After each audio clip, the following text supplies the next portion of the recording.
The George Washington University, at the intersection of policy, practice, and research, connecting all that Washington has to offer with an intellectual environment that drives progress, transforming vision into action, offering learning experiences that are rigorous, real-time, and real-world. In a city shaping the future, George Washington is a place where faculty and students don't just study the world, they work to change it.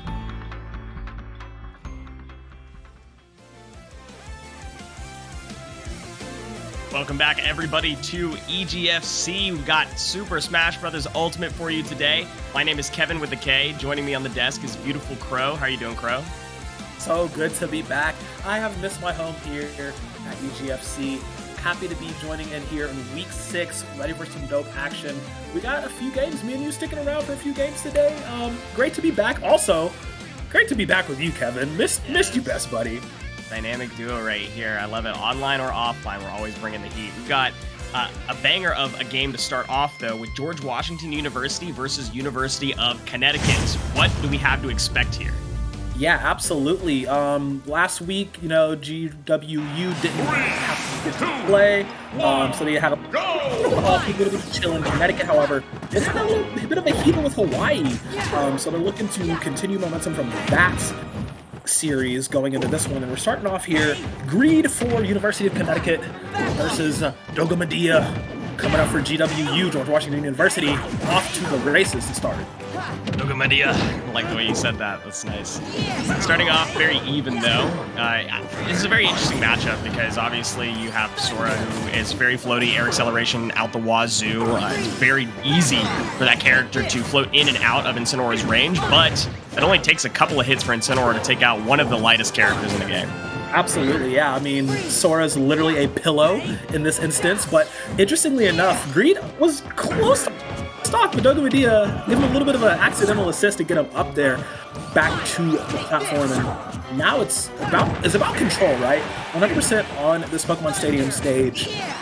You see how Greed is taking an advantageous positioning more times often than not, and it's up to Doga Medea getting, clutch moments like that to just take a stock. Sitting at 108 now, 129 though, not too far off for Greed rather to get a return stock.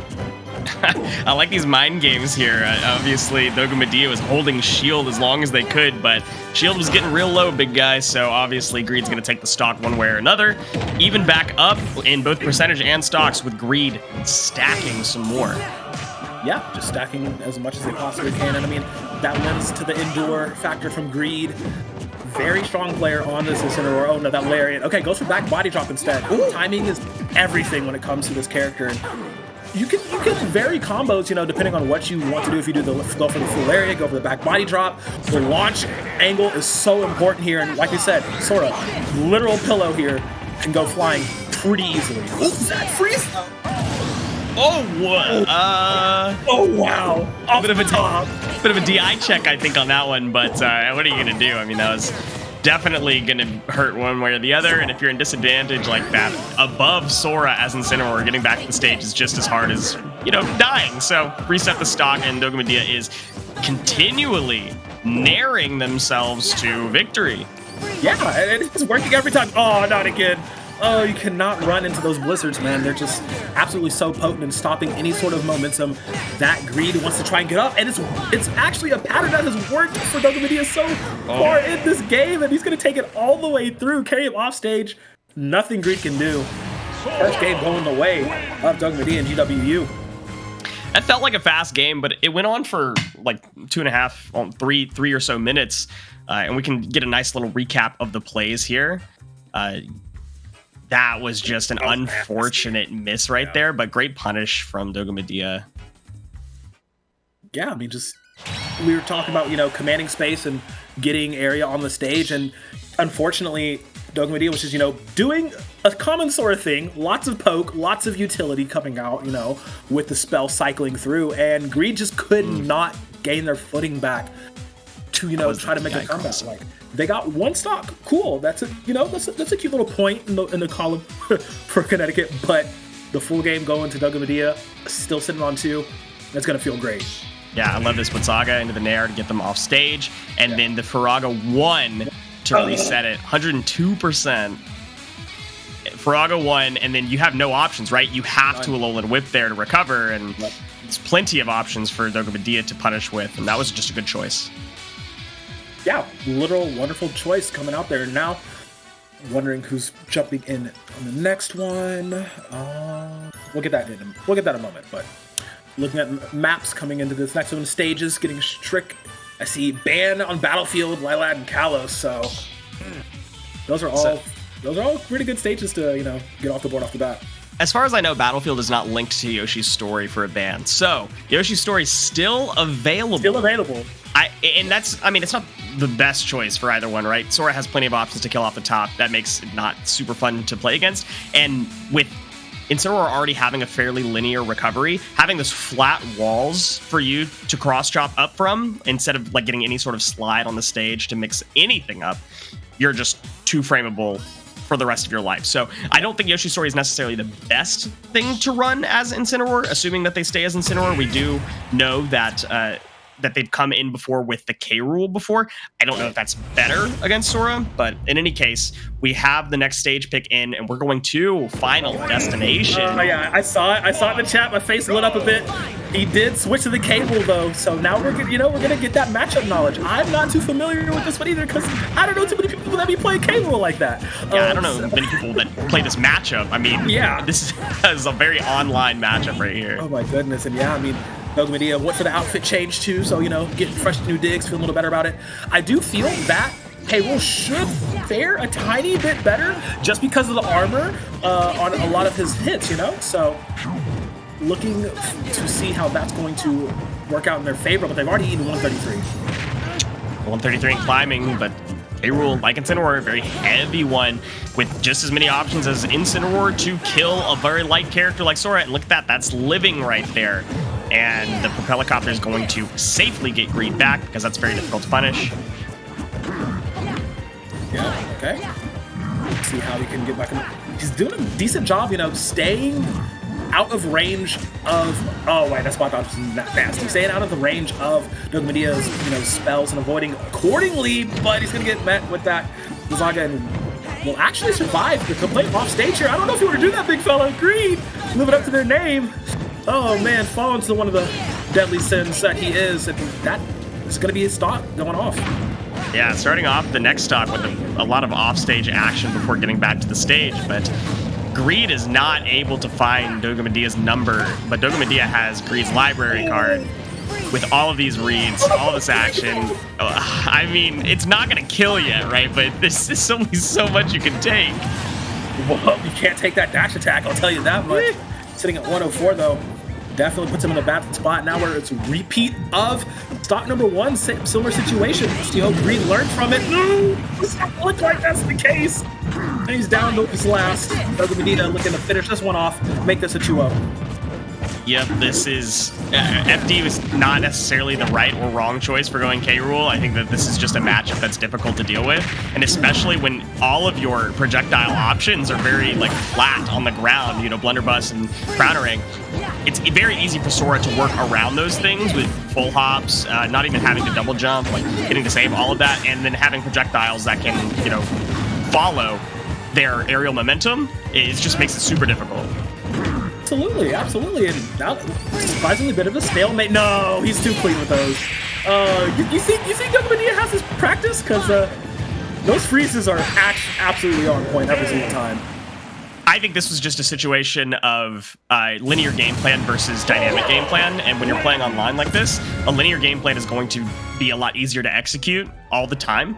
I think that would have been how you play against any character that isn't a zoner if you're playing Sora. And it just executed very nicely from Dogomedea. Definitely don't want to take that away from him at all. But Greed could just not find the adaptation.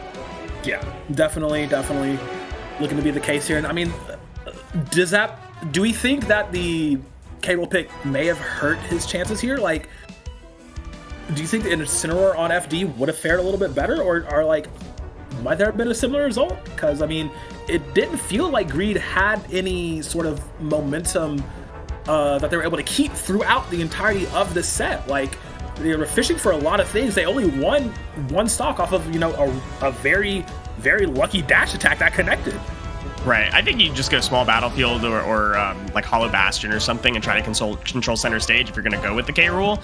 Obviously, anything smaller is going to be really difficult, but still going with that slightly longer stage. Hell, I think you could have probably even done PS2 and been okay. Just having more stage to work with, to keep your space, to keep your distance, to force your opponent to make a longer leap to get past your projectiles is a lot better for your conditioning game. You only have 3 stocks to do it, and you don't have another game to follow up if you lose, so obviously there's a little bit more pressure, and so I can understand why Greed felt the need to come out with something quick, hot, a strategy that's right out the gate going to work instead of going for a slow conditioning option, but obviously it didn't work out either way, and that's going to be a quick 6 points going to GWU. Yep, GWU going to grab that nice little 6 to go off with, and I do see we do have our next 2 combatants coming up. It is going to be Cajun Lady and Cozy Wrath. Okay. Cozy Wrath stepping in early here. Captain says, I'm up. Let's get it done. So definitely going to be ready and excited to see how that's going to go. I mean, look, that Cajun first Lady, I think, is a Rosa player. Yes. Sorry, I didn't mean to interrupt you Oh, there, you're good. just Rosa versus a Sortie. And Rosa by versus- Sortie, I mean Cozy's going to play like Roy or Shulk probably. But yeah, continue with what you were saying. I'm saying, yeah. I mean, it's going to be a little bit of a momentum check for Cozy Wrath jumping in here saying, "Hey guys, we got to get back on track. Let me step in and show you how it's done here." Very, very capable player, like you said, Sortie possibly coming in. I do believe starting Roy more than likely into the Rosa. Yeah, Cajun Lady on Rosalina. Yep, entirely fair. I think that makes sense. Yeah, you go Roy against Rosalina just to get a feel for how the matchup's going to play out. You can. The button check we've just gotten information though is going to be Shulk versus Rosa. I can understand why you'd pick either one. I would prefer the Roy so that you can set the pace or the momentum for the game plan. But Roy's game plan, similar to how we kind of saw the last game, isn't quite as linear in an online scene because a lot of what you want to be doing is forcing tech chases or reacting to options, ledge trapping, things like that.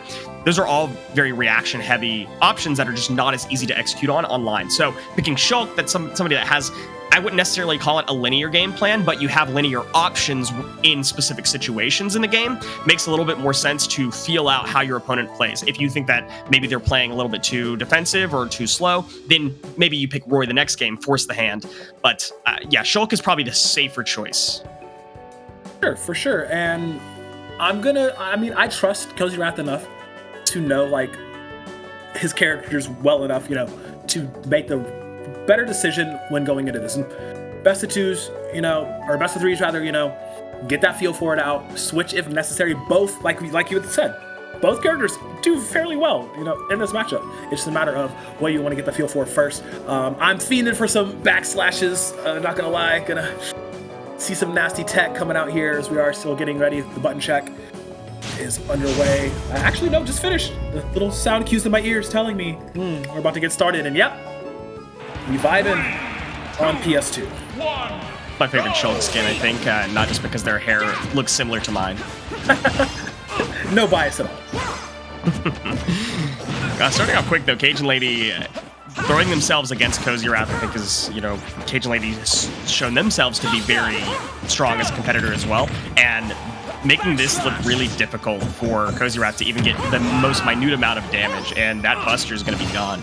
Oh, yeah, Buster is gone. Switching in. Okay, let's see how aggressive Cozy wants to play this. Already at 108 here. We've barely gotten started. Oh, my God. Cajun Lady, look, this princess, this queen, she hits hard. Trying to take out the Luma. Will be successful as Cozy Wrath. Now, what is the follow-up? She's getting knocked all over. Yeah, this is not fantastic. I mean, Cajun Lady is only at 8% to 151, and Cozy Wrath is making Shulk look really difficult to even get in on Rosa with. But Cajun Lady, we've seen this from them before, fantastic at holding center stage. Right. Absolutely. Very much doing an epic job as that as the Luma has returned, and now Cozy Wrath facing the Wrath of the Stars. Finally gets a little bit of more offense on there. Ghost switching to Smash Art, not going to get anything done. Shield upon immediately. 176 has not fallen yet. Trying to, get that first blood. Runs splat right into the Luma. Cajun Lady drawing that first stock out. At 83 though, Cozy definitely has the potential to shore this up as quickly as possible. Luma is gone and Smash Art is up, so anything will kill at this point. The F tilt from across the stage is one of the things that won't, but stalling off stage to get Luma back was the right choice, and now Cajun Lady suddenly has center stage again. Yep. Right back to that control like we keep talking about. Taking it to the air. Cozy Wrath really trying to rush down and get this stock out of the way, but oh wow. Cajun Lady doing a good job keeping him air, not allowing him to touch the ground, not allowing him to get any sort of defensive options moving. They can stagger him potentially. No, not going to be off the top. Blast Zone not going to work with him here. But they already stacks him at 94. Kev, what is Cozy going to have to do to get back into this? Because he is faltering at every single turn.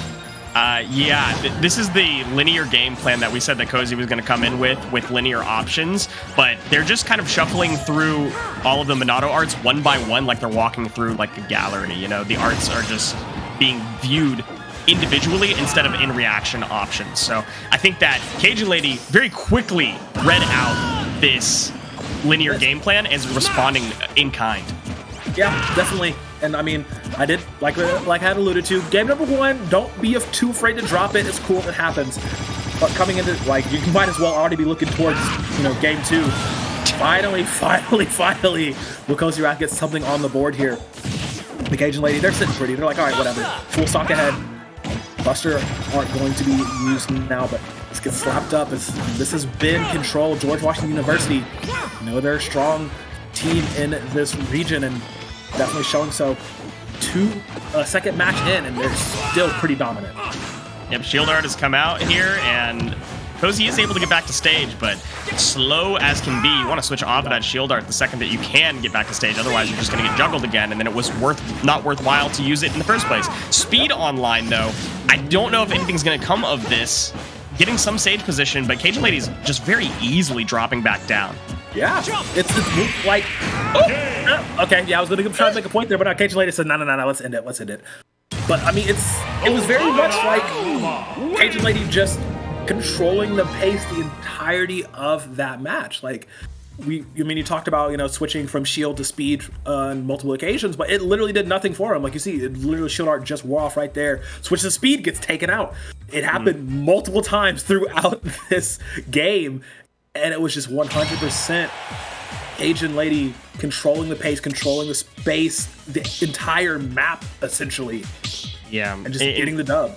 You know that it's really sad when the first stock that Cozy takes is with a Shield Art F smash. You know, like that's probably not the best case scenario. But look at the disrespect. There's absolutely no respect for where Luma is on the map. That's 2 of the deaths that Cozy experienced that game were from just blatant disrespect of Luma. And I think that if you're not going to respect Luma's position, play a faster character.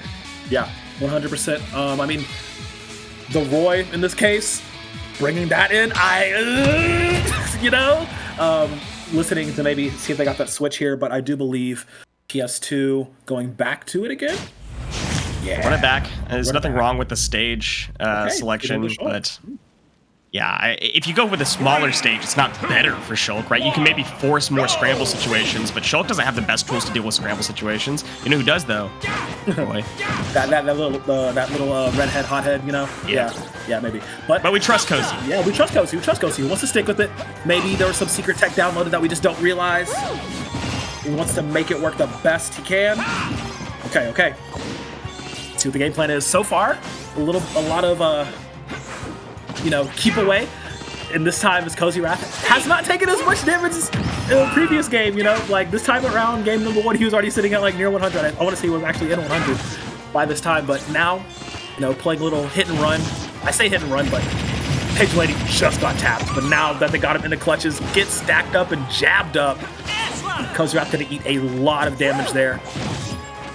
Yeah, hot tip for y'all at home. If you're getting, rapid jab, don't switch to Shield Art. You switch to Shield Art to escape multi-hits, but if you're grounded, you're not escaping it. And in fact, you're heavier, so it's going to be harder for you to escape it. And this is kind of what I was hoping to see, by the way, was Cozy. I wanted them to respect Luma, but I want them to disrespect Luma in the way that they are not afraid to use, like, F-tilts to hit Luma, right? Get Luma out of the way, and then play the game plan that you were trying to play for the entirety of Game 1. Yeah. And you got to land your shots in as well. We just got done with quick tips with Kevin. Coming to you soon on Twitter. Maybe on some Metafy lessons, who knows. And Cozy somehow still surfaced. Oh, no! Oh, man. Okay. No! Rolls right into the... My man is a sitting duck. He's getting to get cooked and basted, taken off. Fine. It took a minute, but he finally lost that first stock. Nah, this is so scary. This is so scary because Cajun Lady just has such a good read on anything Cozy Wrath wants to do, denying him at every single turn. There's no offensive game plan that is seeming to work. I don't think Cajun Lady actually has taken any damage in like the past 30 seconds or so. Cozy is... Of course, it's going to say it happened. Right, yeah. I mean, Cozy's so impatient, right? You lost that first stock. Of course, you want to try to get the next one, but that's when Cajun Lady thrives. Just any time that Cozy goes to some sort of default, like, autopilot game plan, like, Cajun Lady is on it. It's, oh, I know what you're going to do. I'm going to respond to you. I'm going to force you to tech. I'm going to read every option that you have, and I'm not going to let you in. And, you know, Cozy is able to find a scramble. One scramble situation that forces Cajun Lady's first stock. But yeah. I mean, that's luck at a high percent. I don't think that's happening again. Yeah, it's good. It'll take a lot. Like, you really know, got to tighten that headband on, go full Cobra Kai. Relying a lot on the speed art to be able to, you know, get in and actually dish out damage. And I feel like he's switching to shield art too late, in my opinion. Like, it's after the damage has already been done, where he's just trying to work around, you know, the Monado scale to get back to that speed art. That is, you know, it has been the only source of him getting a stock. But it is also responsible for him losing 2 stocks. So it's really, really double-edged swords here as he's trying to find an answer to get back in. And look, Cajun Lady just happy to wait, happy to chill and be like, all right, come on, I dare you. You can tell that Cozy Wrath is not comfortable with the spacing in this matchup because they are not able to hit Luma when Luma is out at any time. They just keep like being a little bit too far away to hit Luma to deal damage, or getting a little bit too close and actually getting hit by Luma. When you have all of the long sword to make that work in your favor. But good stuff from Cajun Lady, being able to juggle Luma back and forth, throw out some star bits. But Luma off the board now. Can Cozy actually make a conversion off this? Switching to Smash Art at low percent is probably not the move. You know, he's looking for that. Yeah, looking for that down air, trying to get something lucky here. Not quite able to make anything happen. Luma has to respawn. So what is the move here? How does he adapt to it? Cozy Wrath knows he has to take out that Luma before he can, you know, try to get successful up close and quarters. The jump art allows him to get positioned right in front of Cajun Lady's face, but not able to make any damage happen. And are you serious? Self-assist. Oh my god. Switching to the Smash Art just to make it a little bit easier to die. That's a classic right there. That's a good, I mean, that's the show. That's too funny. That's the Shulk tech right there, baby. That is too funny. I love that. Yeah, let's take a look at some of these kills though. Switching to shield art here and then switching to jump so you don't have shield anymore. But it didn't matter because you didn't space your jump well enough and you got killed. Then finally, after this time, you got your jump reset. You misspaced your jump again. And yeah, we'll see this first one. There it is. Yeah, just the down air because you weren't comfortable with how your jump art spacing was. And so that first stock could have maybe been avoided. This stock was something else just from Cajun Lady. Just a hard read on the jump. Hard read. Yeah, absolutely. And that's just, you know, like, they're comfortable 100%. They're like, okay, I know what they're doing. I know where I'm at. Like, it's like, they know that Cozy was not going to attempt anything, you know, too brazen or too bold, because they just get rejected every single time. And final stock. Oh my goodness.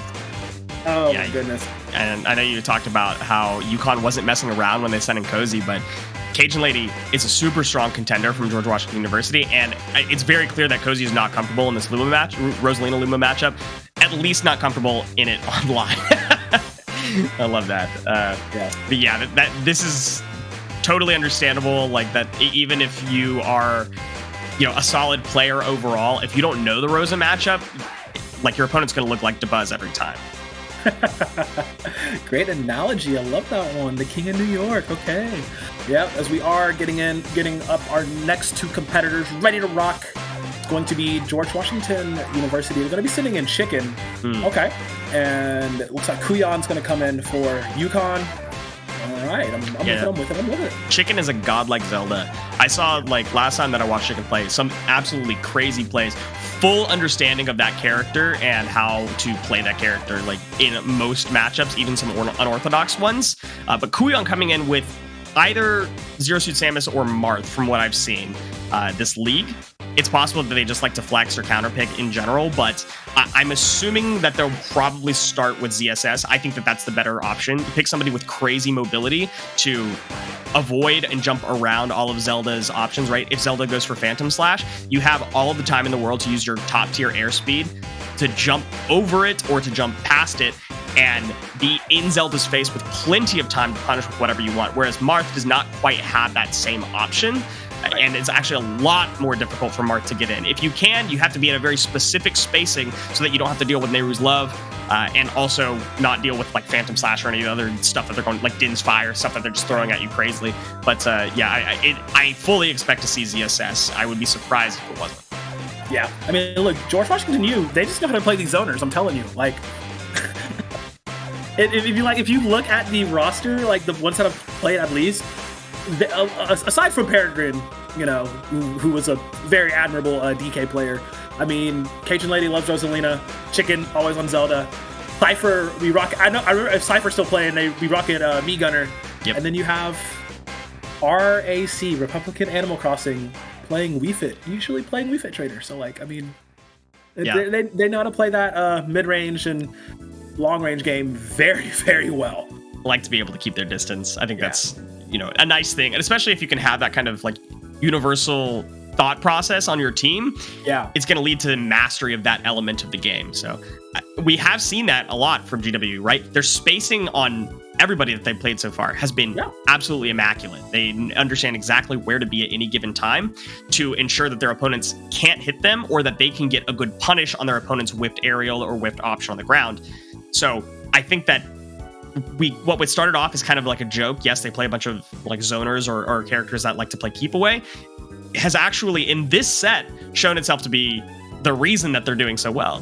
Right. It's working out very well for them, and it is pretty dope that like all of them have that shared mindset. Like, what all squad do you know? It's like we're gonna run at you, you know, 3 zoner strong off the bat, just like, oh yeah, it's cool, whatever, just play keep away. I dare you to try and come in, and I mean it's working very well. But getting for going to UConn for Kuyan, ZSS is definitely the move. I 100% get that ZSS in there. You know, get that super mobility and just working to their favor as much as they can.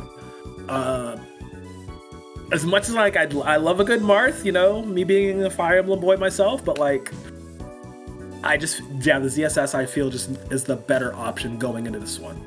Agreed. And just to add a layer to it, George Washington has a player that plays Marth, right? Whitehawk. So they probably have some matchup experience in Marth offline where they might not have that same thing for ZSS. So even from like a matchup check perspective, it's smarter to go ZSS. I'm assuming based off of who we've seen Kuyan play this season, we've only seen like a handful of games so far. It's possible Kuyan has something else in their back pocket, but I think that if you have ZSS, play ZSS. It's a great choice. So many options that Zelda just cannot deal with at all. But we're going to get into our first game. And they're okay. Wow. Okay. Unfortunately, for mine and Kevin's dismay, this is the Marth coming out. Let's see what they can make work with it. They have to be as in your face as possible. They cannot allow Chicken to breathe at all. This is the moment where UConn's game plan has to be stick to them like stank on a pig, okay? Like they have to be aggressive as possible. You know, utilize the parry, utilize the reflex, you know, in defensive situations possible, but like, bro, you better be hitting all these slashes. There's that Nehru's Love I was talking about. The second that Chicken's going to get stage control, it's going to be really difficult for Kuyan to do something. But Kuyan is keeping the pressure on, keeping center stage, and just going for ledge traps, nothing too overcommittal, to force Chicken on the back foot the entire time. And that is going to win you this matchup in the Marth versus Zelda. But Chicken loves the Ferore's wind out of shield. Yeah, just strictly out of shield. Oh my god! That fastball almost made him pay for it, Kuyan! Man!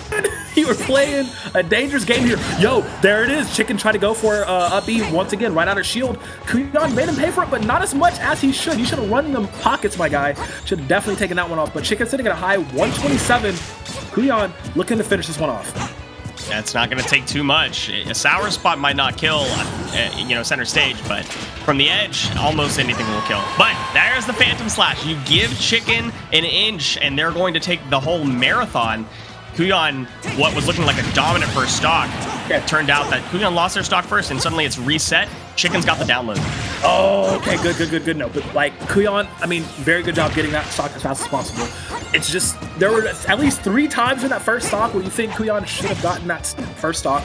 Unfortunately, it did not happen that way. Now Chicken a little bit on the back foot. Kuyon falling out of that. Very nice job. But what is the return? What is, there's no combos getting started. No blade dance coming out, like not getting any short hop forward airs or neutral airs. Like, has to start stacking this damage and making it rack up quickly, because Zelda will take a lot of damage real quickly if you play this matchup correctly. But Chicken is doing a real good job of making Kuyon's day bad. Yeah, Kuyon, I mean, to their credit, is staying on top of Chicken as much as possible, making it very difficult for Chicken to do something. But this game plan only lasts so long, right? The whole Marth plays ultra aggressive can only last for so long, because Chicken is starting to figure out that Neruslub and Furore's Wind are going to force Kuyon to space perfectly, and then Kuyon suddenly is not going to be as comfortable. Whoa, that Dense Fire didn't connect. I seriously thought it did. Kuyon staying alive once again. That one will, though. Great shield, great shield. Now, yep, there's the blade dance. Perfect sweet spot. Gonna allow him to go up one stock. That shield. I think he's listening to us a little bit, but no, so gets caught in the outer shield up B. Chicken, tried and true, making it work. Yeah, I'm understanding Kuyon's game plan and all of this. It makes sense. I just don't think that this is sustainable. But Chicken is really struggling to get their footing back on the ground. And so Kuyon, proving themselves to be very great at starting the advantage and then keeping it. But if they're in disadvantage, Chicken has so many options. Just, yeah, keep this ledge trap hot. Who jumps over, just barely jumping over the knight. And now it's like... yeah, just like that. Literally keeping right in Chicken's face, not allowing them to get anything done, but through the stage, gonna get clipped. What's the move here? No, run up, grab. No! Oh, no! Not caught in it! Chicken, just at the end of the day, honestly, that felt like this by the skin of their teeth. Yeah, Kuyon did way better than I thought, and losing the game to the online special, roll cross up into F smash, is, never a good feeling. I don't know if Kuyon's going to switch, because the game plan, like I said, was very solid. It was working, right. I think that Chicken has shown themselves in prior games and prior matches that they can adapt very quickly and very efficiently, but I think Kuyon's probably just going to stick on it, and there's plenty of stage options that are going to make the game plan a whole lot easier for Kuyon. So it's possible that they stay on PS2, but I wouldn't be surprised if they go to a smaller, like, double platform stage. I would be really shocked to see them go for a single platform stage. For sure, yeah, they could just as well stick here at PS2. I just want to talk about like some of the small idiosyncrasies there, like going for this raw slash right there, outer shield, jumping. What was that call out? Like, was that like, trying to get a read? You haven't seen Chicken do any of those jump reads this entire game. Out of shield, whether it's him or you, he's going to go for that raw Feyor's Wind multiple times, and there's just some weird instances where Kuyon, just guessed wrong and get caught and paid for it every single time. So yeah.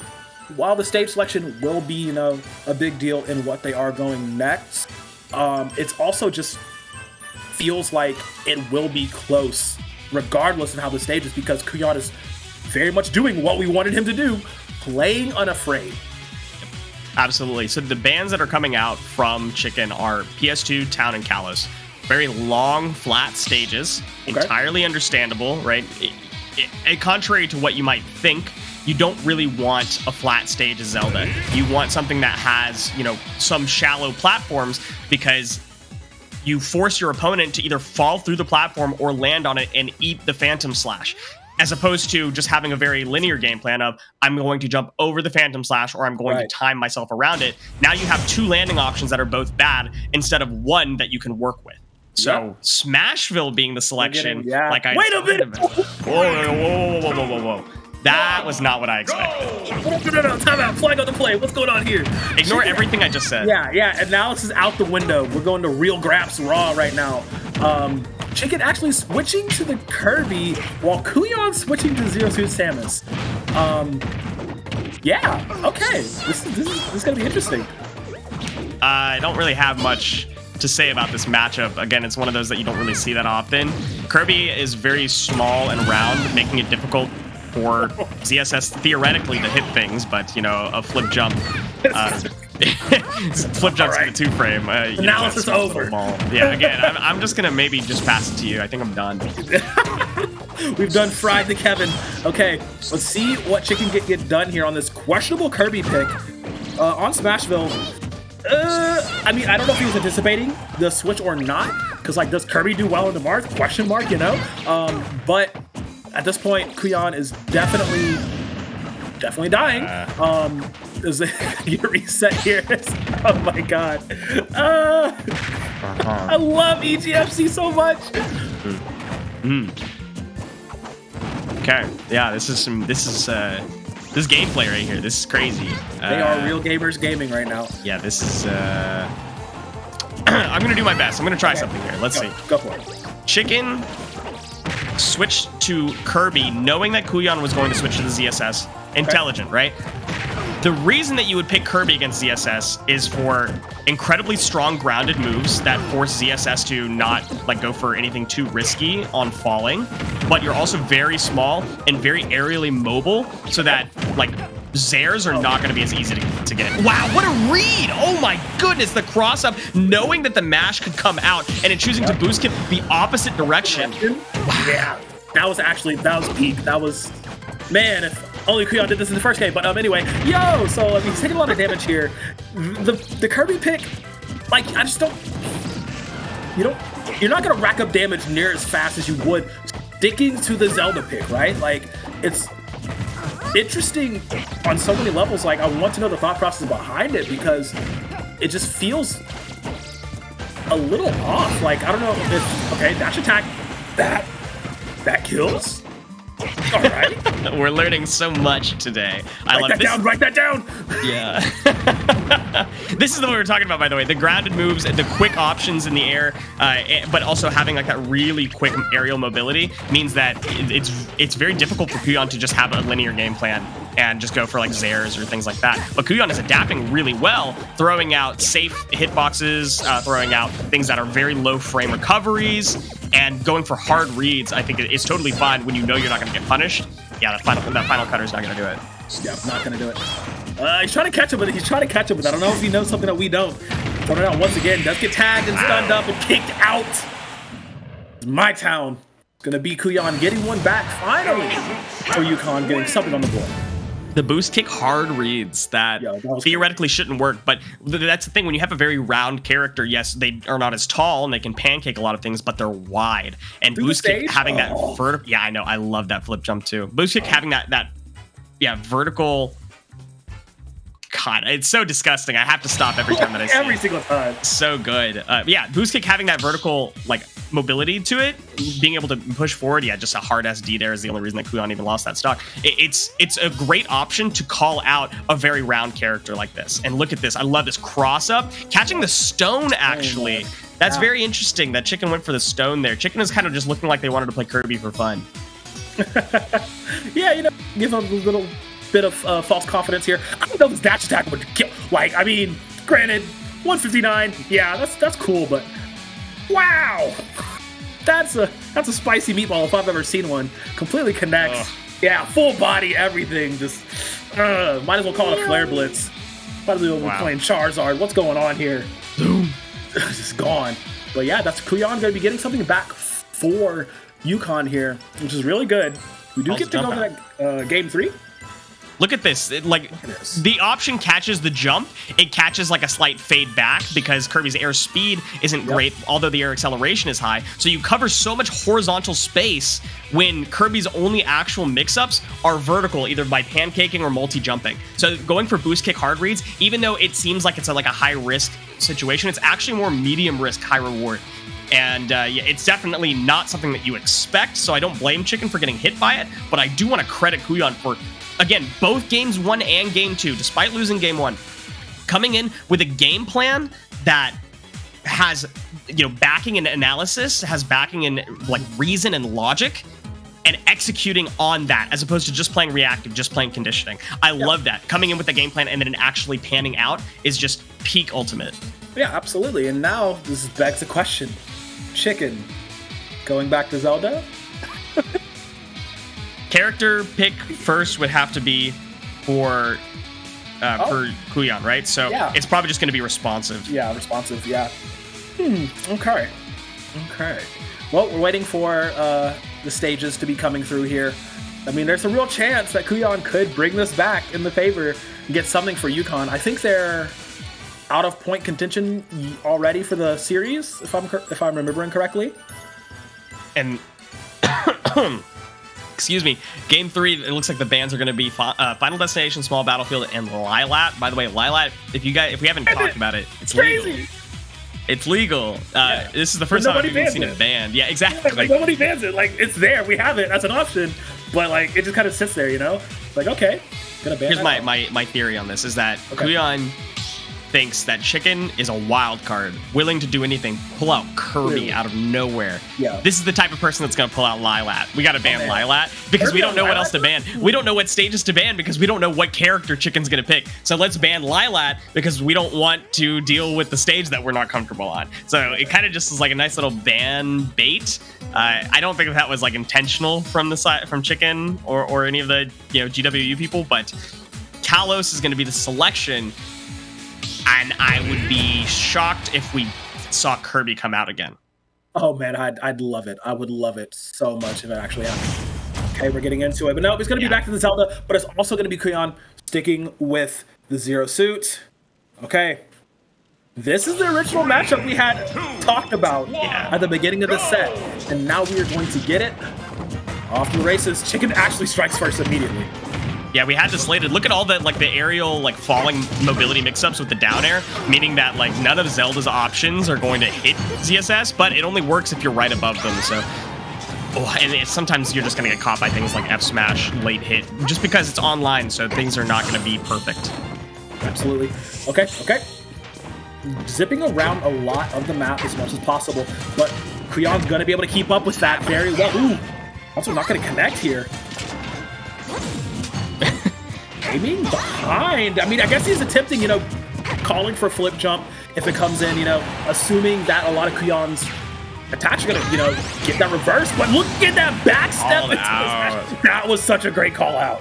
Good stuff. I love that from Chicken. Getting that stage control, holding it strong and fast. And you do have this long stage, which I talked about not necessarily being beneficial for Zelda, but it is really beneficial when your opponent only has really good horizontal mobility options and not the best vertical. They just have a lot of mobility mix-ups on the ground. And so Chicken has just been calling Kuyan out on every option. But Kuyan has all this potential to space out moves. You see 2 Furore's wins miss from Chicken, but Kuyan is just unable to punish it. Yeah, making it work very well. Both about even on the damage spread right now. Okay. What is the... Oh, wow. That was a good clash. But he tags him with it again. It's doing a significant amount of work. Does he catch him in the air? Okay, just going to go for the neutral. Then fire, just barely missing. Kuyan in a bit of a dangerous spot. He keeps eating a lot of damage here. Flip jump lands right on top. Back. Not going to be enough to take him out at this percentage. We're definitely making him rethink some options. Good call. Dash, jump, tag. Keeping him on that edge. This is so interesting. The zoner has become the zone in this situation. Yeah, using these long moves, the Zairs, the Plasma Whips, those are going to be your best friends when you're going for ledge traps because Zelda doesn't have time to set up Phantom Slash. But Chicken, once they get stage control, they really know what to do with it. Kuyan is down to their last stock. Yeah, Chicken has got this matchup very much scouted. You keep seeing Kuyan trying to go for these behind the back plays, jumping over reverse side position, reverse positioning moves, and each time either Chicken's just doing a simple backdash or literally spinning around. That would have worked on Kirby. Yeah, that would have worked on Kirby. What? He's conditioned himself too much. Oh, this is freaking. Yeah, just gonna set him up with it. Yeah, just waiting for it. He's gonna take his time, breathe, and I deserve this. Oh wow, it's a big up air. My goodness, these hitboxes are crazy. Just some of these late hits coming out that Chicken is not able to kill Kuyan with. Look at the damage. Oh wow. Oh, okay, back to stage. Kuyan has it. But gets tagged just by the edge of the Furore's wind.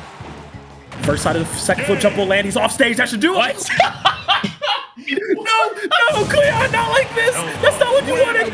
Oh my god. No way they didn't have time to jump again, right? And did he fast fall?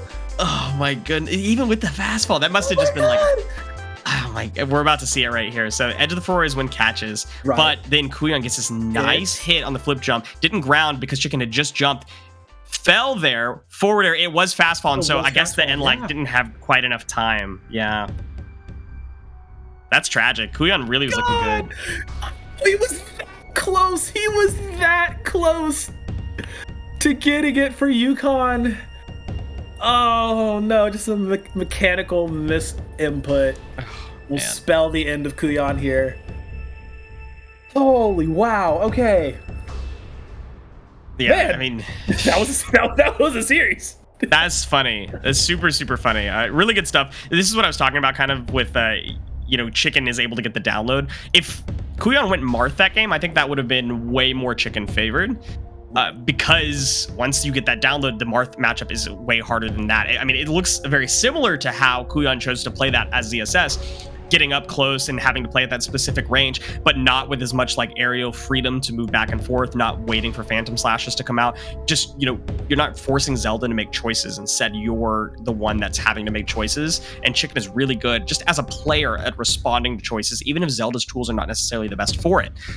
So if Kuyan had played Marth, it would have gone worse. But if ZSS came out game one, Kuyan might have taken that. So it's a really who really knows what could have happened. All that I know is that I thought that at the beginning of this, that Chicken is a really great player at adapting and has the Zelda matchups on lock. And all that did was confirm it for me, because the only game that Chicken lost, they played Kirby. So you just never know, like oh my goodness, bro. Like, I'm gonna be honest. If I were Kuyan, like I'd find the nearest wall. Like it's just going through it. Like, I'm sorry, it's just like, bro, like break something, because bro, that's actual heartbreak there towards the end. Because truly, the way he was playing that ZSS matchup versus Zelda, we're like, bring that out game one. Don't even chance it. Don't even like put that inkling of doubt in your mind, because it was just so good. Majority of that match, and literally down to an unfortunate error was the only reason he lost that. And it's just like, if I'm watching the tape back, like if I'm coach, I'm like grilling him right now, like, bro, don't you ever put me in a position like this again. Like, yeah, take them. We always talk about percentage chances and like, ratio matchups and whatnot. Always go for the higher one. Like, even if you feel like, I don't know, in this odd space, maybe Marth would work here, we know that Zero Suit would have worked here. Right, exactly. Well, UConn did get a point on the board. Credits to Kuyan for that, but George Washington University is running away with it. If you're George Washington University, what do you do right now? You send in some of your less experienced players. You send in a player that maybe, it needs a little bit more, matchup knowledge, or just wants more online experience. But they send in Justin Byleth instead, because they just, I guess, want to dominate this. They want to make the scoreline look disgusting. I'm not sure. I was like, yeah, you can totally send in it. Yeah, just send in someone who, get a bit more time. We always play the set all the way through to 5. Like, nah. Get Justin in here. He wants to have some fun. It's like, it's like the gladiator scene where he's like eating up on all the fodder. He's like, who's next? Bring me someone. And they bring in like the biggest guy in the back, kind of stands up. He's like, no, not you. As we do get into it here, Justin Byleth versus Wrath. Okay, so you are sending in a player that does not have a lot of like matchup experience, because Justin Byleth is on the Corrin now. Yes. The Corrin. Ah, yes, the other protagonist. Why fire him with all the protagonist characters? Like, riddle me that, Batman. I think this is probably experience for Justin Byleth on a secondary, because I'm sure, as usual, have been kind of doomer about their character a little bit. And with the prevalence of like Neo and some of the other, Japanese Corrins and of course Shattuck, Corrin is becoming a very popular secondary character. There's not like a whole lot of matchup stuff that you have to learn with it. It's very cut and dry. Like, these are the quick combos that you can do. And I think that it's a great secondary for him to pick up. I think that he could definitely thrive with that. It covers a good amount of Violet's bad matchups, except for, some of the really core ones, like Pikachu, for example. That's not going to be covered here. But in any case, maybe he's just playing it for fun. Who knows? But Wrath, the less cozy version of Cozy Wrath, is obviously going to be looking less cozy against a player like Justin Byleth. Yeah, this is Angry Wrath. We got Cozy Wrath, now we got Angry Wrath. Walking on the Palutena, doing the best they can here. But yeah, this could just be some training. I 100% called that Corrin would make their prevalence back into the meta at the beginning of this year, because I'm like, why is nobody picking Corrin? Like, a lot of great matchups, a lot of great data. Happy to see that prediction be coming through as the Wings of Justice come out, sitting at 142, taking Wrath down with 1 stock remaining here. Yeah, I think Justin's trying to make this quick. Yeah, I don't really know what to say about this matchup either. I don't think that this is necessarily like favored one way or the other. Corrin has really great ways to keep Palutena out, but Palutena has ways to make Corrin come in, you know, with the auto reticle and with the explosive flame. Right. And also has combo ability and good out of shield options because Corrin does not have the safest falling aerial. So, like one of them is, you know, really safe, but otherwise, like some of them are punishable. I don't know. It's an interesting matchup nonetheless, but Wrath is definitely struggling to find their footing. Yeah, for sure. Maybe a little bit of unfamiliarity. I mean, it's been a minute since, like I said, anybody really plays this character. Even though they have been, you know, decently strong the entire time. But yeah, I mean, there's a lot of out of shield options Wrath could go for. It's, I don't want to say like the hit and run game. Have to watch out for anything coming out of the javelin though. Like, that's 100%. We got the game night. And there it is. Boom. My detect. DI is great, actually. Okay. Turn up. Let me survive off that one. Wrath. Back on ledge. Gets just under. Almost got pinned there. Looking for back here. Possibly? No. Not going to connect. And now it's a little bit of a dash dance dodge game. Looking for something safe to get in, but there's so limited options when you're going up against Violet this high percentage. You get tagged with something, you're more than likely to go flying. Yep, but Wrath is staying alive here. Good stage positioning, and what a great call out on the jump, hitting them with a strong shield back air. But Justin Violet now has the juggle. Oh! The wings do. You always have to watch out for those. Like, it comes out not super fast, but like you get hit with that, and anything like I would say like 100 plus, you're getting tagged for a lot. Yeah, absolutely. By the way, whatever I said about like having out of shield options against Corrin, I totally lied. Corrin has like the safest aerials in the game, and Palutena's only out of shield option is 8 frames, but it's not about responding with an out of shield option immediately. It's about responding to the follow-up action because Corrin doesn't have like the fastest startup on aerials, right? Yep. So 9 frames on jump squat plus neutral air to follow up, and none of Corrin's grounded moves are safe. So you have to respect whatever Palutena chooses to go for after you hit your aerial move, because it could just be a grab. And we saw that work in Wrath's favor. Right here is a good example, like just missing that falling and then getting the grab off stage, followed up with a wonderful jump read to even up the stock line, which is all that you could really hope to do against Justin Violet sometimes. But then Justin Violet gets stage positioning back, and the slightly missed up the ledge. I know they weren't looking to land on stage there. Just sends it in the favor of Justin Violet. I mean, just clean, literally just clean gameplay. That's really all you can say about it, right? Like, hoping to get that extra points, extra cherry on top. Now they want some more sprinkles with the GWU. They say, run it back. They say no bans, no changes. Let's just do it again. So just going to get some more reps in on this matchup. A little bit of, you know, it's friendly here on out, like we did say. George Washington U, they hit that point threshold. They're running away with the series. Connecticut, they just get to play for extra reps, extra time. A little bit more fun here. So going into game number 2, let's see if Wrath can, you know, eke out something. Maybe he found out a little bit on the matchup. Or Justin Violet is going to get that 2-0. Would be the 4th one, or the 3rd one rather. Yeah, I like the spacing here from Wrath, starting off this game a lot better than the last one. Justin Violet going for some nice footstool out of shield options here, but you know, nothing doing on Corrin, and not this low percentage of Palutena. Very easy to SDI out of, or just even just, you know, kind of DI naturally your way out of. But I like this from Wrath. Just throw out your nairs, throw out auto reticles, and force Justin Violet to go for a committal option like dash attack, or like, you know, going for those footstool out of shield dares, and those aren't going to pan out. But Wrath is unable to find punishes half the time. However, keeping the percentage really close, I like the start. Absolutely. Got to keep that pressure up. I mean, the shield dropping super low for Justin. Had a chance to recharge here. Got a bit more offense in. Hammer drill is so nasty. I think they're just practicing footstool out of shield like dares. I think it's just practice. Yeah, just practicing some moves and going for some more reps. Ooh, wow, just tank the explosive and jump straight in. I like it a lot. Okay, Justin. And there's the win. Oh, not actually going to land this time. TP saving was a disaster.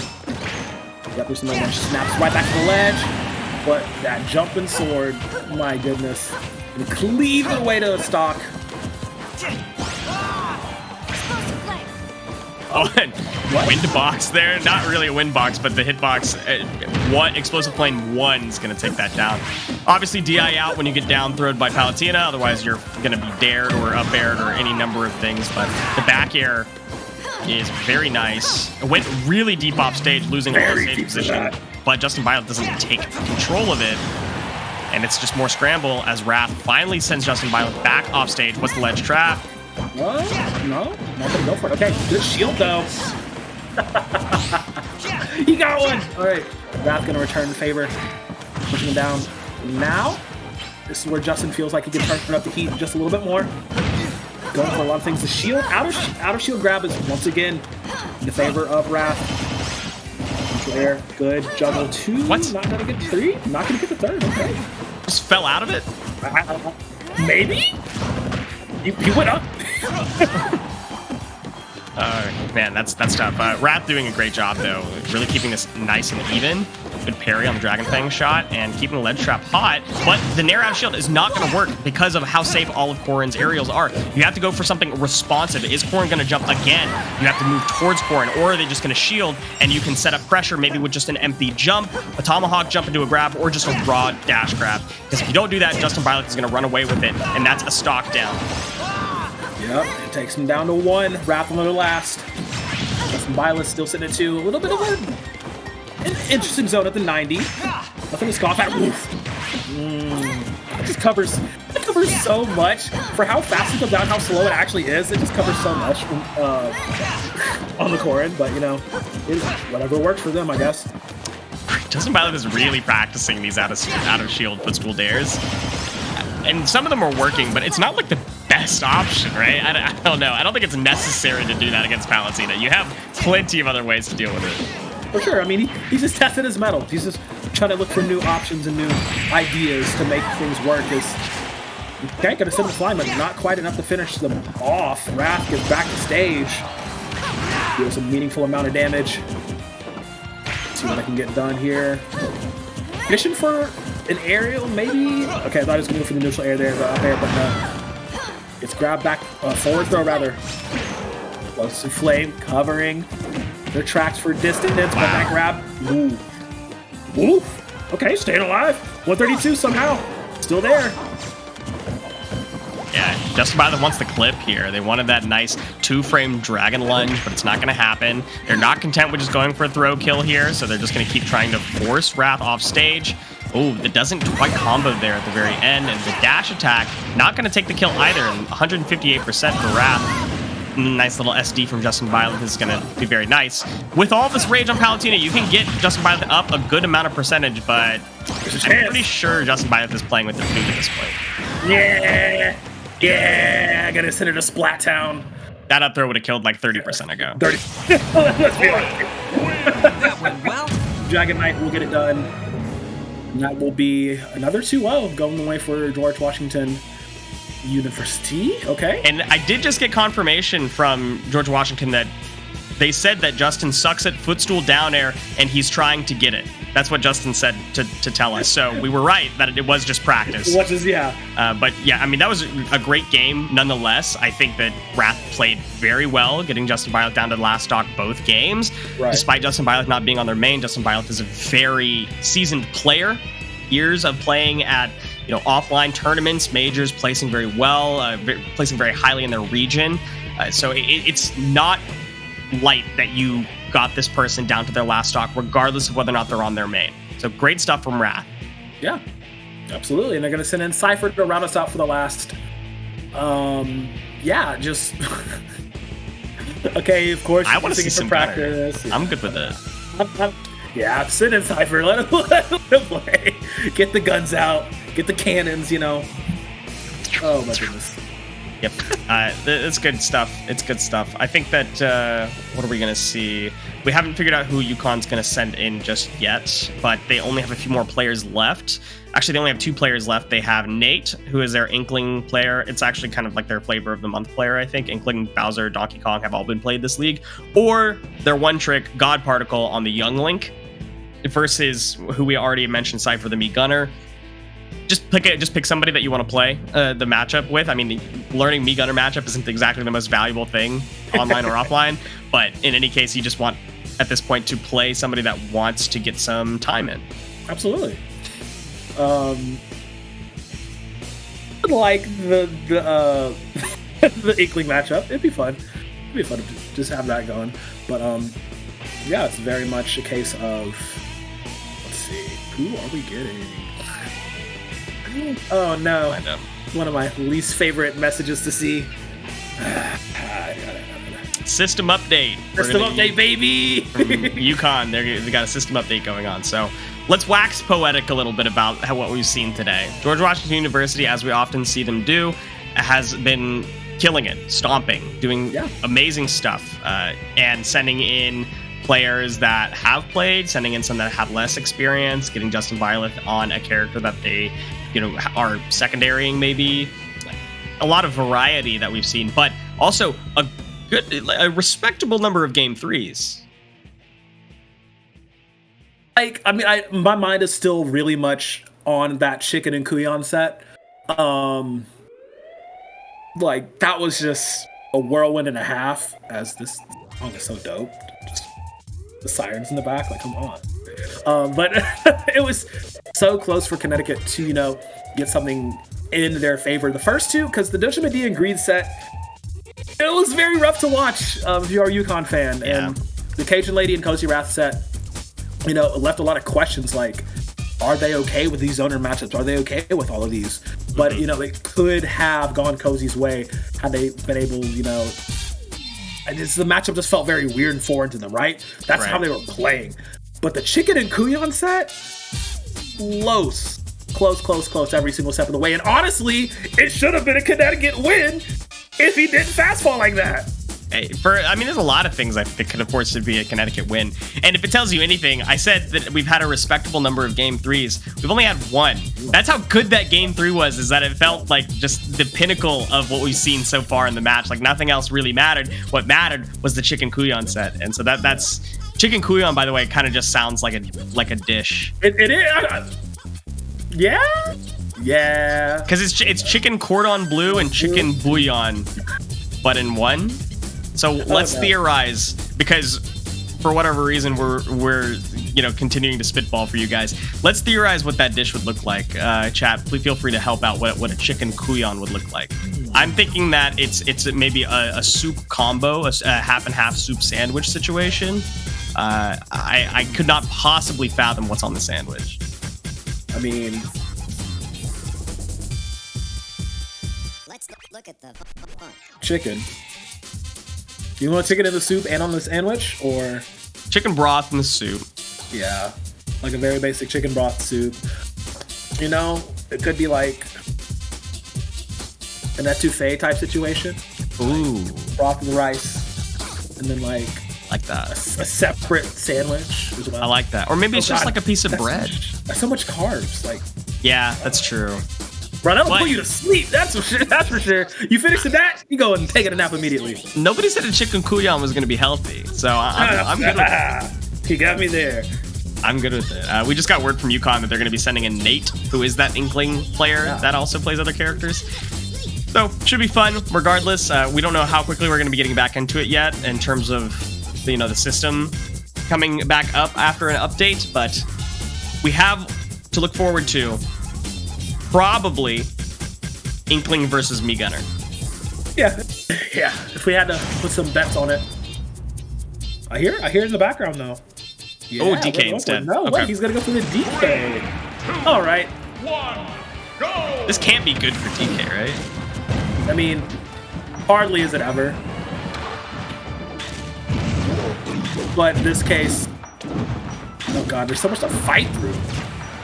Yeah, it looks like Cypher's going for the Capitancito loadout. I don't remember what the number association is, but we've got the Charge Blast, we've got the Gunner Missile, we have the little bomb drop, and then probably the Arm Rocket.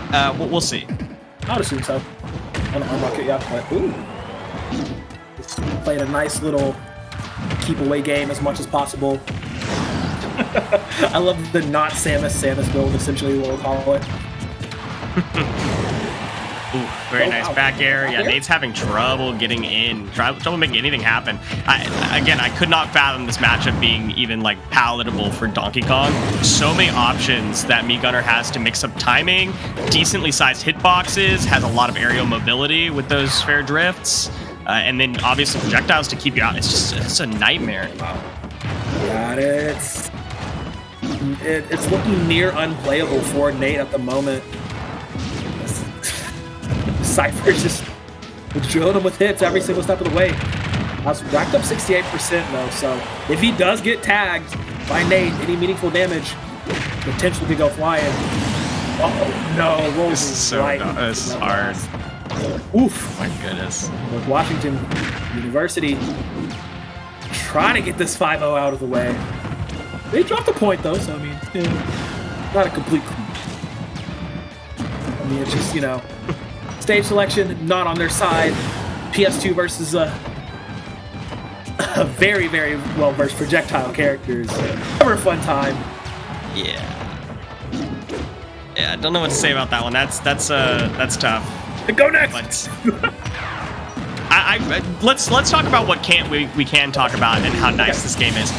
Cypher is looking fantastic. The gunner glides are on point, looking very clean with the movement. The projectile usage is very smart. It's not just randomly being thrown out. It doesn't look like you're playing an online like Sonar. It looks like they're looking an offline set. This is looking. Look at that. Just the jump read on the charge blast. Good stuff. Okay, man. But Nate's hitting a 136 on that. DK can eat a lot of hits. We'll give him that. Nate can take a lot of damage. But getting back to this. Oh, God. Stop. Oh, get him out of here. Okay. He actually makes it back to the stage. There's a chance, Kevin. There's a chance. The back air connects. Oh, no. Oh, wow. Okay, if that down air connected, bro, I would have lost. I would have lost it. I would have lost it. Okay. Cool. Yeah. Good stuff. Yeah. So we're not seeing DK again, or we're seeing a big stage swap, right? Right, please. Bro, I mean, anything can happen here. We saw a Kirby versus Zero Suit Samus matchup earlier. Like, who knows what's on the table? Okay. Yeah. You can run it back. It is just the competency loadout, by the way. At the very end, we finally got to see Cypher use Arm Rocket. Yeah. Oh, wow. Connect right to the dome. The armor right through the bomb drop. Yep. It was the perfect time. The perfect time, the perfect plan, the perfect moment. Up smash is going to catch. Wow, that's crazy. The up smash catches the donkey spin. That's wild. Or spinning Kong. I always call it donkey spin. I think it's a funnier name, but it's not right. Yeah, I like that better. Like, but the spinning Kong has armor on it, on like grounded. It's only armor on startup, I'm pretty sure. But the up smash has such a low scoop box. Like, that's a big thing that everybody that's played against Meat Gunner has talked about, and obviously Capitaincito himself talks about, is just how much scoop ability that up smash has that Samus's doesn't, because Samus is a tall lady. Right. So that was an interesting choice because they were still in end lag from like F smash. They knew that Donkey Kong's options, like quick options to get there close, they were not close enough to get an F tilt. The next fastest thing would have been like dash attack, which I think up smash might have still caught, but regardless, it was still a pretty low committal option. I like it. I like the choice, and I just really like Cypher's Meat Gunner. I think it looks nice. Yeah, very nice, very nice. The zoning squad rounding it out with another win. Are we going back? No, really not. Yeah, that's a good question. If they do run it back, I can't, like I said before, I cannot, for the life of me, imagine that they're going to stay on Donkey Kong, right? Because they have other characters. Inkling would be a fine option. You have a lot of, like, good verticality to deal with some of those projectiles. You have some good mix-up options on recovery, like between, like, the splat roller jump reset and splatter shot to be able to push back like the bomb drops. Like you have good choices to kind of deal with the spacing and force Meat Gunner to make more risky decisions on top of you. I would pick Inkling no matter what the stage selection is, but I guess if they go to something like Smashville, which, why would you pick Smashville against Meat Gunner? It got banned! Okay, good. Why did they ban Smashville? It's a good stage for Meat Gunner. Regardless, they banned Smashville, Yoshi's Story, and Battlefield, whatever. They don't want any of those platforms directly above them. or they want like a longer stage. Fine, I guess. I guess. I digress. Oh man, we're raising Kevin's blood pressure over here. I just don't understand some decisions sometimes. Maybe, I mean, look, it's 22-1 point-wise for George Washington University. No decision has to be logical right now, so I don't expect them to necessarily make logical choices. But I also don't know what character is going to come out for Nate. So that's also going to play into it a little bit. And I think maybe that's why also they banned Smashville, because they don't want to have to deal with, Nate playing like Inkling and getting center stage pressure, because Me Gunner does not have a good way to pressure under somebody else's platform, even though Inkling isn't a zoner, can't utilize the top platform as well as Me Gunner can. I think they just are removing their own defensive flaws as opposed to playing to their own offensive strengths. Yeah, whatever the case, we'll get the answers soon. We are just waiting and waiting, sitting and waiting and sitting. Oh god, what's up? It's gonna bug me forever if I don't figure that out. It's whatever. But yeah, just ending it out. Nice little bit of practice for George Washington University. Yeah, banning the stages you're good with is pretty lovely, not gonna lie. Oh my goodness. Yo, if it sounds like we're rambling ever, we are. Yeah, we're just killing time. We're not. I'm not gonna pretend like this is top quality casting for you at the moment. We're not going to break because we're expecting a stage pick to come out soon, and so that's why we're gonna keep muttering on for you. So let's talk about something interesting. Just if you all will follow the professional scene, Cola is back, and that's my Atlanta hometown here. My boy! Oh my god, I was going crazy. It's Cola's here. We're doing it. Getting 5th place at their first super major back. I think it was a super major, but they had some huge wins. Win on Zomba. Zomba, one of the top 3. I think that there's a pretty definitive right now top 5 US players, and the top 3 are pretty clearly Zomba, Tweak, and Light, and then behind them is Dabuz and Mudace. But Cola taking out one of the arguable top 3 from the US yes, a Roy favored matchup, but still, after taking a 6-month hiatus, I think Cola is back in a big way, and I'm hoping to see them continue his rise to fame. Absolutely, yeah. The man's is back. I'm super happy about it. As we are still waiting for the response from UConn. We do have a few more series tonight, though. Yes. This is only the first one of 3. So, even after this one, hey, chill out for a minute. We'll be back a little bit. Yeah, after this best of 3, we're done with UConn versus George Washington University. Preemptive congratulations to George Washington University. After this, we will have University of Texas Arlington versus William and Mary. Also, 2 powerhouse teams across genres of games. We're spoiled. Oh yeah, we got some. We're eating. Absolutely. Really nice. But this is appetizer. This is the first course. This is our crab rangoons and spring rolls. Ooh, sounds amazing right now. Sounds so good. Oh my god. Let me DoorDash something. Just DoorDash something while we're casting live. That's the quality you come to EGFC. I've done it before. Not here, but I mean I've done it before, just not here. Don't be mad at me, Tyler. I love you. But, at Tyler right now. I can neither confirm nor deny the existence of DoorDash receipts. Oh man, this is quality stuff. What do you guys want to talk about in chat? Why don't you tell us? We're watching, and by watching I'm pulling up chat right now. You tell me what you guys want us to talk about on the desk, and the first thing that's said, I will in some way, shape, or form talk about. Yep. Shout out to Devin with the amazing reactions. Not the Tom the Tomato.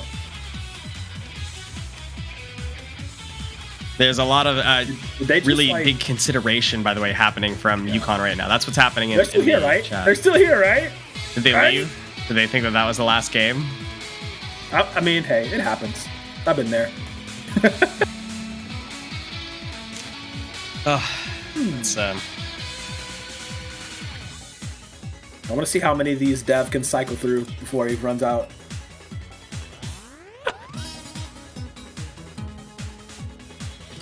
So let's do some. Let me plug you real quick, Crow. Okay. If you guys haven't checked out Beautiful Crow, Oh my god. on there are many different social media platforms.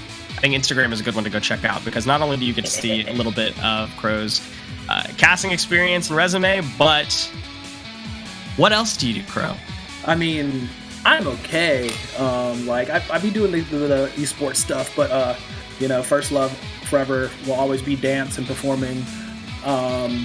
Specializing in fire performance a lot the past few years. Fire performance, Really y'all. fun.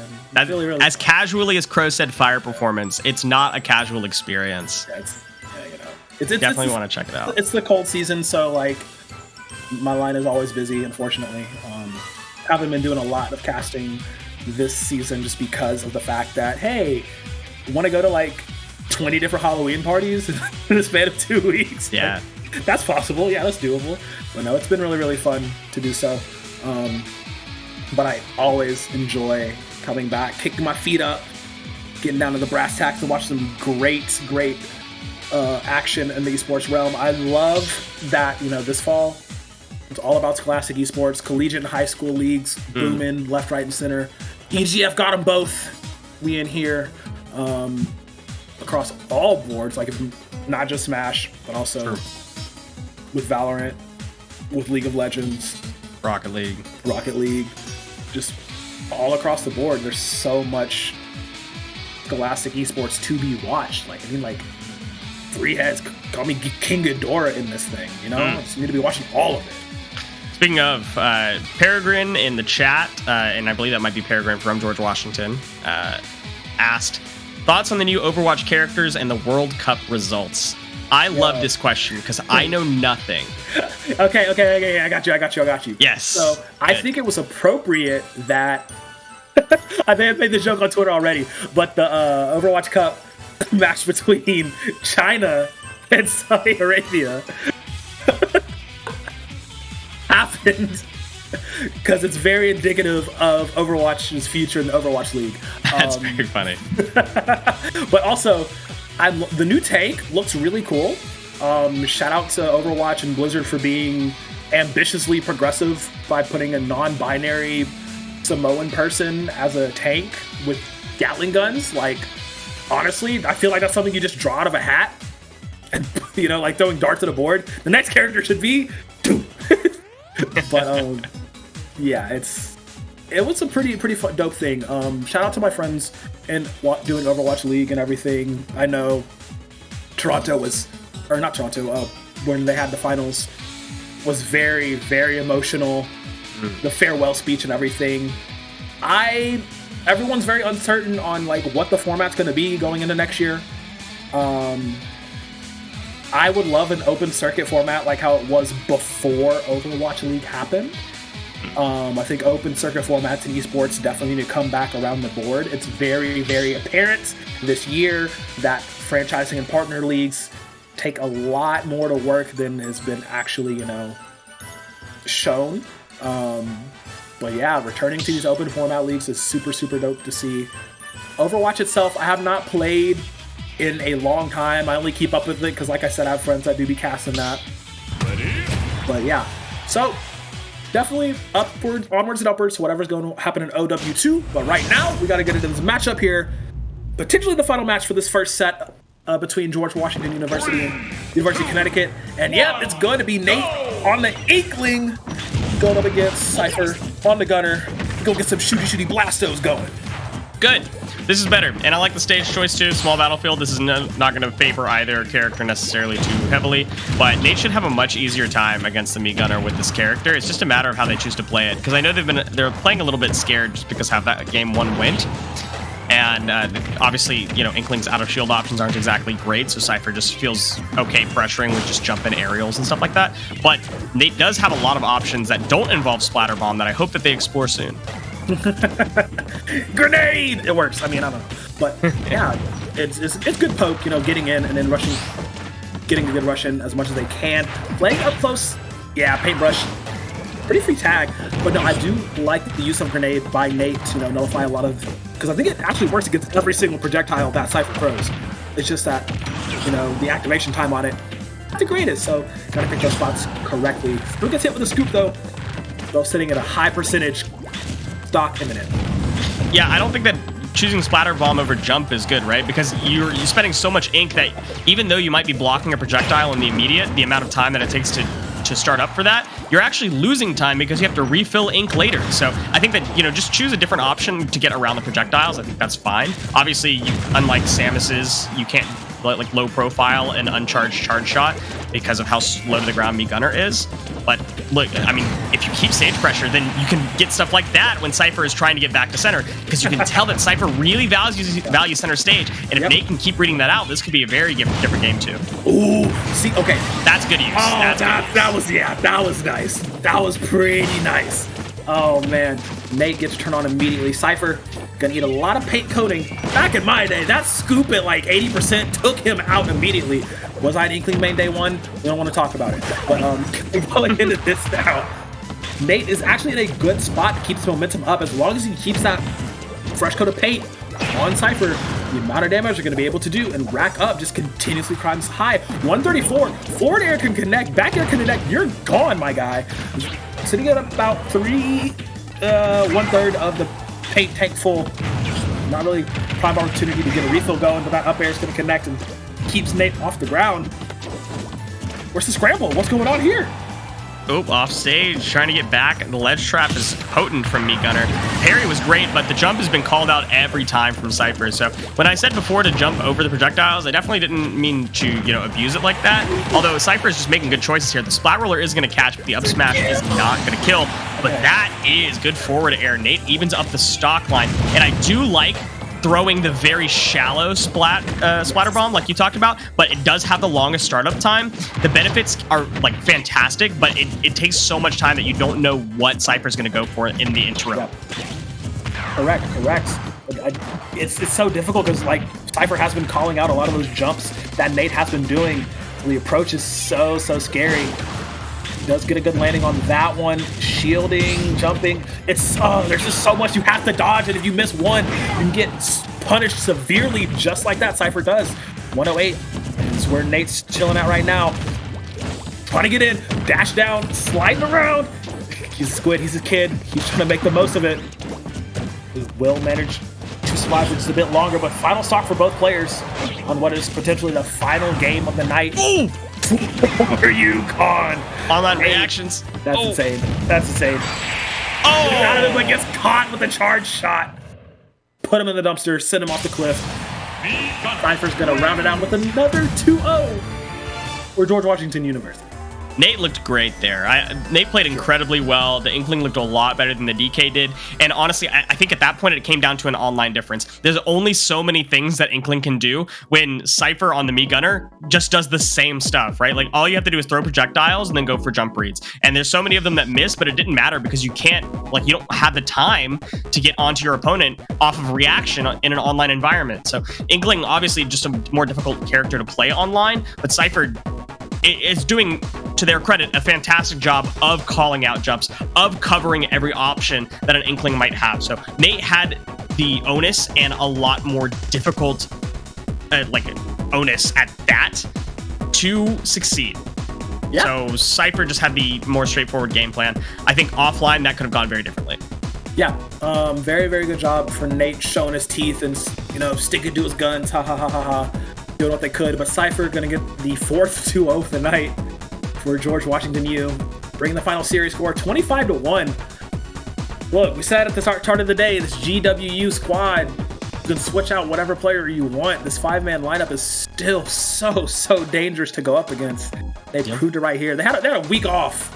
And still, managed to make something absolutely special happen. I do believe we're going to break for interview here, or we're just going straight into it. We're going to break for interview, and when we come back, we're going to have 2 players from George Washington University, Doga Medea and Justin Byleth. So stay tuned. We'll be right back.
Everyone. Hello, everybody. Welcome back. We're here with the victorious Dog Medea and Justin Bila from George Washington University. First of all, congrats on the victory today. How are y'all feeling after today's victory? I mean, it was pretty dominant, but like there was a little bit of experimentation there, I see. Yeah, you can start. It went pretty well. I was the Sora in the first round. It's pretty good. Yeah. You guys saw. I tried out my Corrin. I've been playing Corrin for like around a week now. You saw me miss 8,000 footstool out of shields, but I clutched anyway. Yeah, I've been liking the character a lot, so we all feel pretty good right now. Yeah, absolutely. That was actually going to be one of my questions for you. Obviously, Byleth player, Corrin doesn't exactly cover a ton of your bad matchups. Is there a reason that you're choosing to? Is it like a true secondary, or just something that you're playing around with? So right now the plan is to co-main. What originally happened was, so I think Byleth's like alright, but I don't think he can do a solo.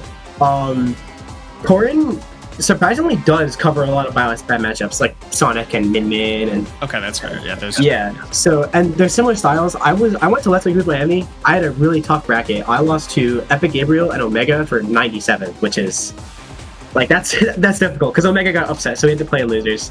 And both of those matchups are really tough for Byleth, and it kind of got me thinking about new characters. I played around with Steve a little bit actually.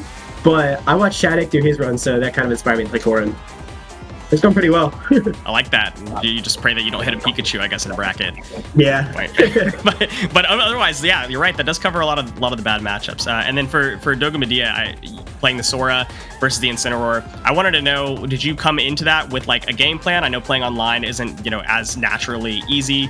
I would say probably just about as difficult for the Incineroar as it is for the Sora, just because Incineroar has a lot bigger hitboxes, a lot of stuff that can just freely throw out, whereas combos are a lot more difficult online with Sora. What was your game plan coming into that one? My game plan was mostly just like play around of revenge, and mostly spot dodge when he does the side B. Other than that, probably edge guard a lot whenever I do get him off stage, and yeah, just play around what he's trying to do. Makes sense to me. I'll pass it back to you, Crow. Felt that. I mean, oh god, it always feels interesting whenever you see a team win in such a dominant fashion, especially like knowing you guys are a really dope squad.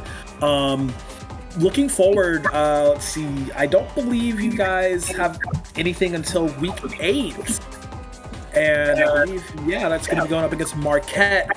So looking at the other schools in the group, like, who really stands out to you as, potential threats for the rest of the season? Steve, what do you think about that? Steve's kind of like de facto lead. What's up? They were wondering like what schools in our like future schedule really stand out. Actually, that's a Brady question. Brady, what are you thinking? What? Brady's kind of our captain. We're gonna bring him on. Yes. Get the whole squad! We gotta just play. Hey, how's it going? How's it going? Howdy. Brady, they were wondering which schools were like in our future in the future schedule were like maybe getting challenging or we're looking forward to. I think we only have one more match left. It's against Marquette. We have one more match left, and it's against Marquette, I think. So, looking forward to that. We haven't scouted the team yet, but I know we've lost them in the past. But hopefully, we won't this time. That's all you can ask for, It's like, hopefully we don't lose to them again. But no, we got Corrin now. Corrin will save the day, definitely. But yeah, thanks so much, guys. Shoutouts. Last floor, your. Shoutouts to Brady for he's the new team captain and he's doing a great job. Steve, of course, for popping back in. Jacoby Cypher, the B gunner that you saw at the end there. He's been improving pretty rapidly, and we've all noticed. So shout outs to him for that. Aaron and Justin, like other Justin, were they showed up later just to hang around, lend their support. So yeah, it's a good squad. My shoutouts are to Chicken and Nim Chimsky II for kicking people out of the room that we had reserved. The Overwatch team was using the room. We had to. Relax. I love that. Oh my god! But thank you guys so much for your time, and once again, congratulations on the win. Looking forward to seeing you guys again soon. Thank you, guys. Thank you. All right, yeah, and that was that. That was George Washington University versus University of Connecticut. Kind of a slaughter. It was a fantastic showing, though. I think all the players from University of Connecticut did really well, despite most of the matchups being 2-0s against their favor. I still think it was a good, strong showing. I don't think the scoreline really reflects how close some of those matches actually wound up being. For sure. Like, yeah, I really like 2 matches. Of course, the Kuyan and Chicken matchup, and then the Cypher and Nate matchup.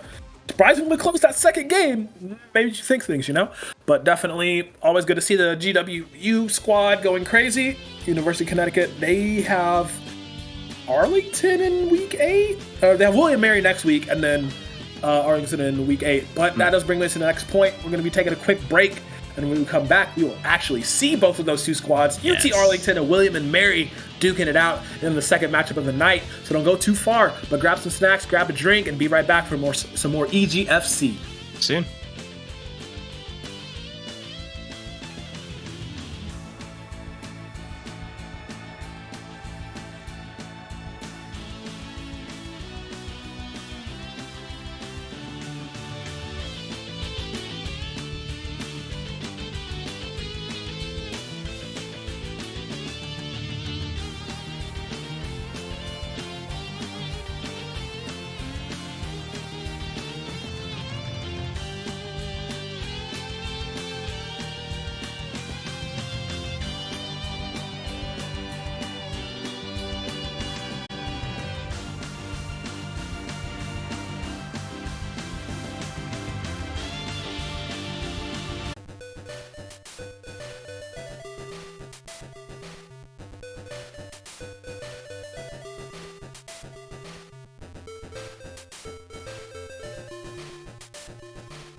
Welcome back. We are getting into our next game of the evening. We have UT Arlington versus William and Mary.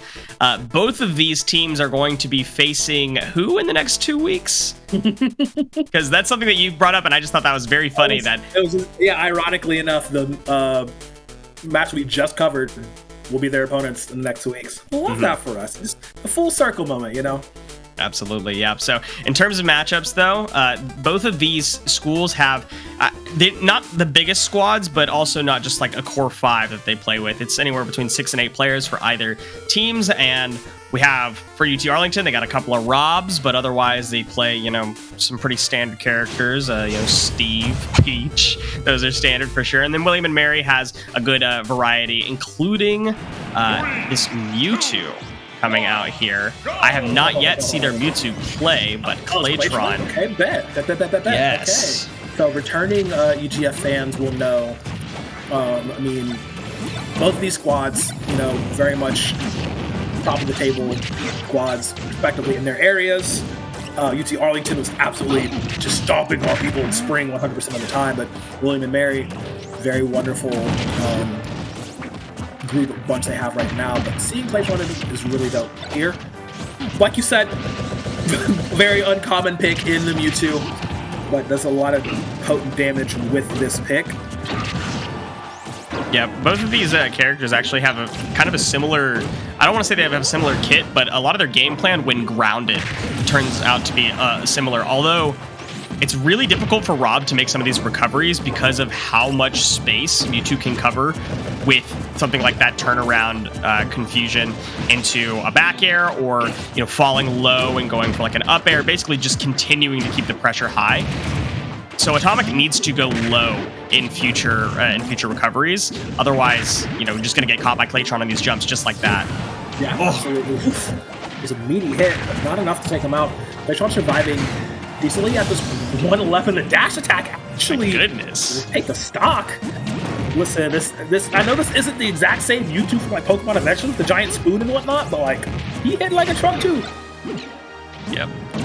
Claytron obviously very experienced on this Mewtwo. Oh wow, that was I can't believe that hit, but scooping from the backside, sometimes the arm rotor is going to do what the arm rotor is going to do. And the combos are coming out. The nair combos into the gyro that almost looked like a 0 to death, but too high was the follow-up gyro throw, and now we're scrambling for stage control. Yeah, the side shock's not gonna... Well, actually, will. Oh, does that get him stuck?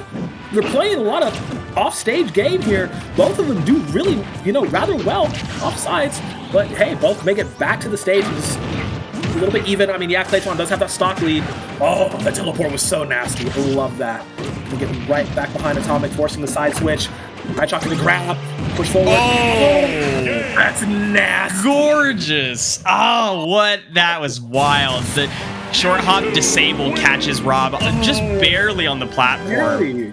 And you do not see that often. Like, you do not see that often.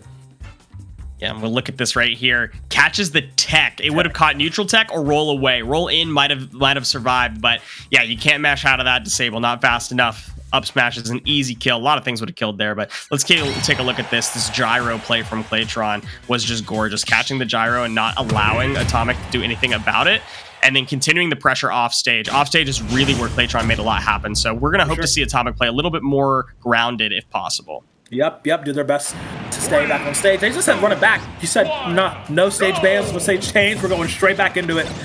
Let's see if the adaptations are being made. Oh, so fast. Claytron got the timings down so well, getting those gyros, making them almost a non-factor. But no, this time, however, Atomic will start that stacking. Multiple gyro hits. Fades out the disable. He's very good at looking for that, reading for that. Dash behind. Gets caught. The side shock is so good at covering angles. He avoids the tail this time, managing to live for a moment longer. Both of them literally at each other's necks. Yeah, this was a great start for Atomic, playing not only grounded more metaphorically, but also physically, just holding the ledge trap game and playing the center stage. Not going for anything too overcommittal, I think, is what Atomic needs to do to continue to maintain pressure here.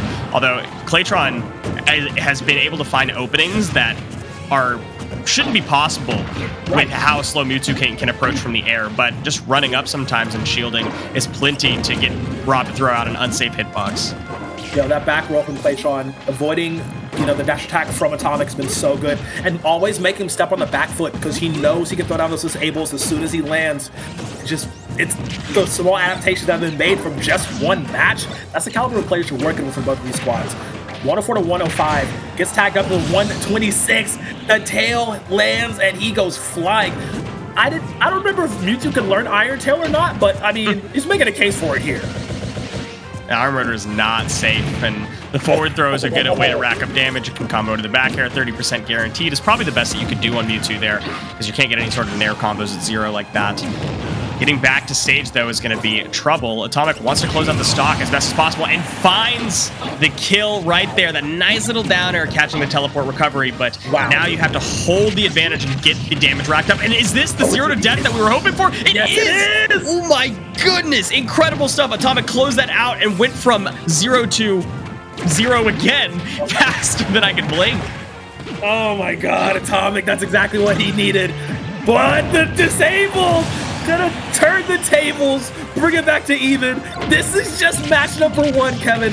No. These gamers are gaming, and unfortunately, Atomic played the game just a bit too better. Holy cow.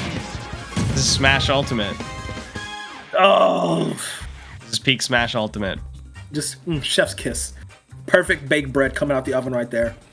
I do really like Atomic realizing, oh, Mewtwo is this huge character that's also insanely light. This is the character that you practice 0 to deaths on when you're first learning 0 to deaths on Rob. So I love that they chose to start to implement that, force Claytron to make the correct decisions, because if they don't, then they're just going to die very quickly. And so I don't necessarily anticipate the 0 to deaths to work as often as they did this time, but Claytron does continue to throw out some of these unsafe hitboxes at that mid-range where Atomic can get a quick gyro throw to punish something. And that is just, I love that disable. So gorgeous. Yeah. I mean, I just really want to point out, though, the fact that Atomic did an amazing job of, getting those reads on how well, on how often Claytron would try to reverse with those. multiple times. The first during the first match, he said, "Bro, all right," gets caught in every single time. But it's just the on-the-fly adaptation, knowing to look for that, be like, "All right, cool, let's go for it." And so yeah, it's just a really good job. we get another game. We get another game. Yeah, a fast one. But it looks like small battlefield might be the selection here.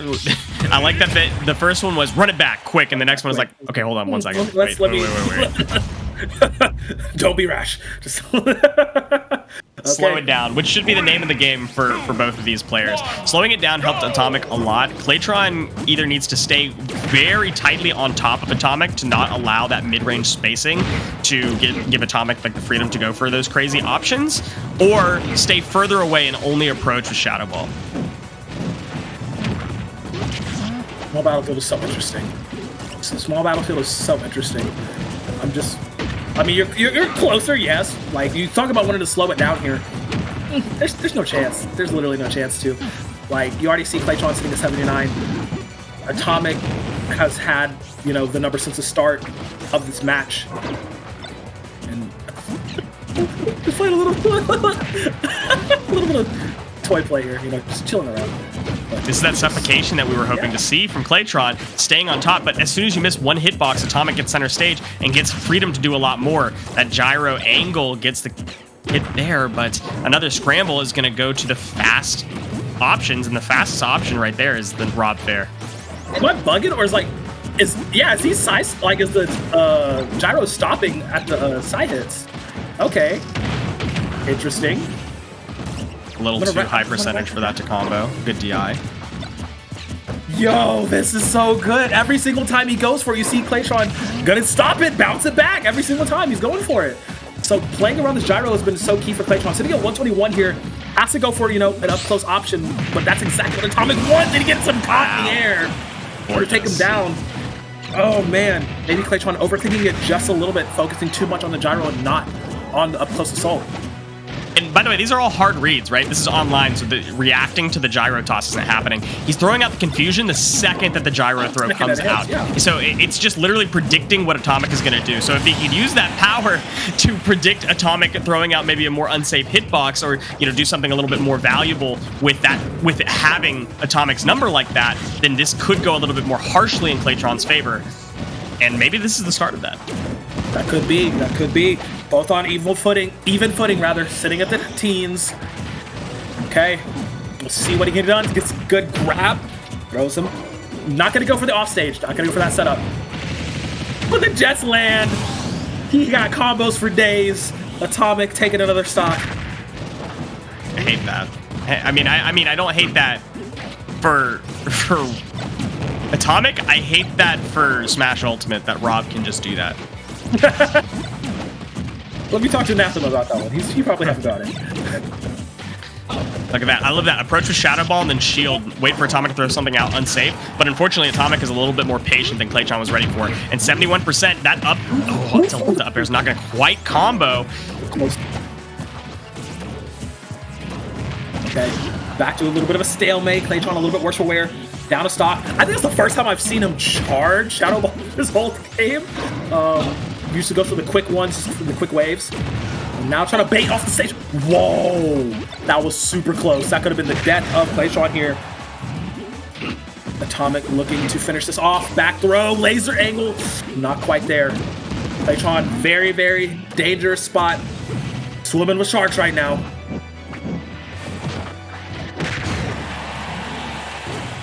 Man, Atomic will not die despite all of the edge guard attempts, and Claytron's really trying to commit, trying to force something to happen, but all it takes is one missed hitbox and Atomic gets all of the pressure back. But good jump read gives Claytron the kill, and with 125% worth of rage, I don't know if rage is going to matter, because anything will kill at this point. Anything that isn't like an F tilt or a down tilt will probably kill. Ooh, wow. Oh! The gyro! The gyro! The thing he's been scouting for all game, coming back to bite him here in the end. Claytron manages to get out of that. I thought that surely was going to be it from Atomic, but not quite.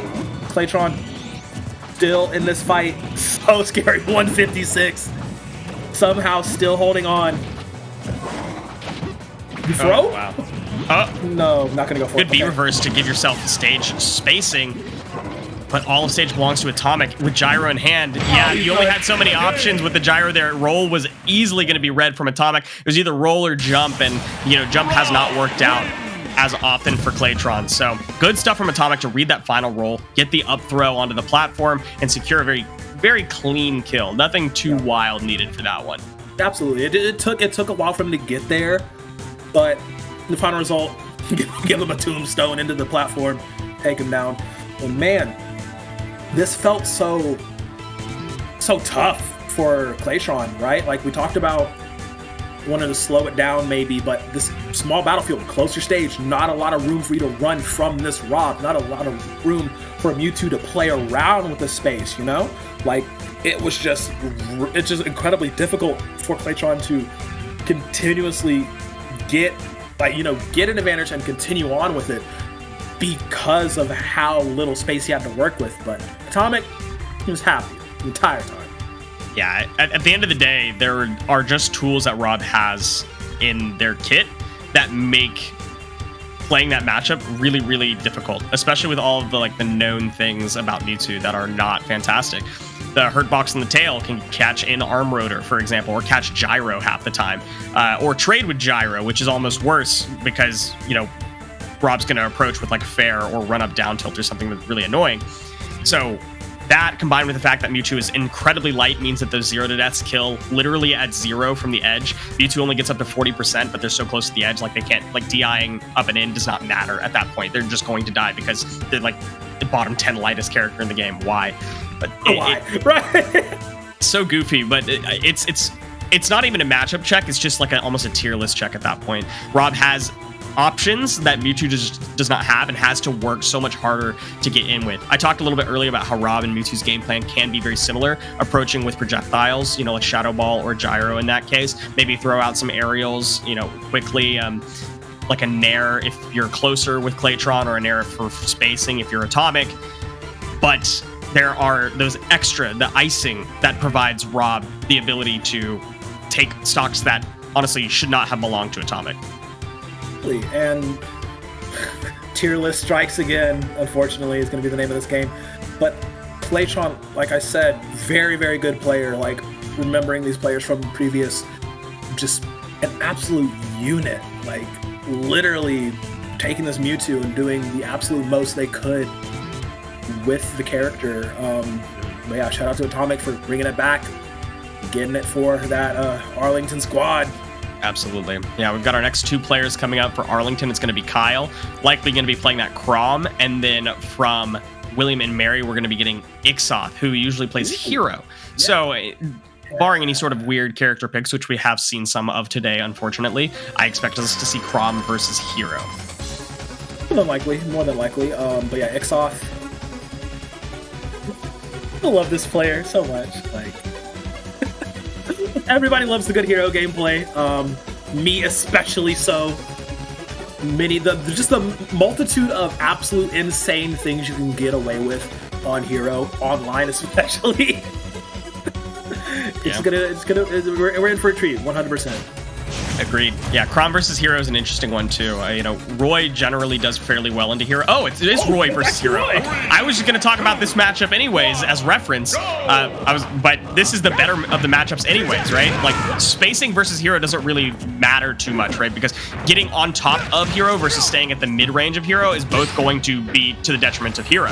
Hero wants to be either further away or be able to approach you when Hero wants to approach you.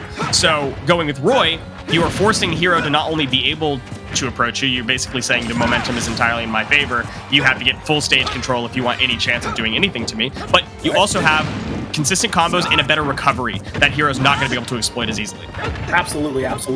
So definitely loving the Kyle. Probably had that read in the situations, and no. We're going to go with the Fire Sword boy. Ooh, wow. Big flash. Jay? Relatively even, but no. Kyle will push ahead just a tad bit. He's gonna... Ixoth's gonna zoom back.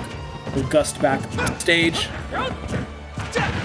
Playing for that center ground, playing for that neutral middle ground here. Oh, wow. That might have been a little bit of a bad bump there. Will result in the first stock. Fallen. Kyle.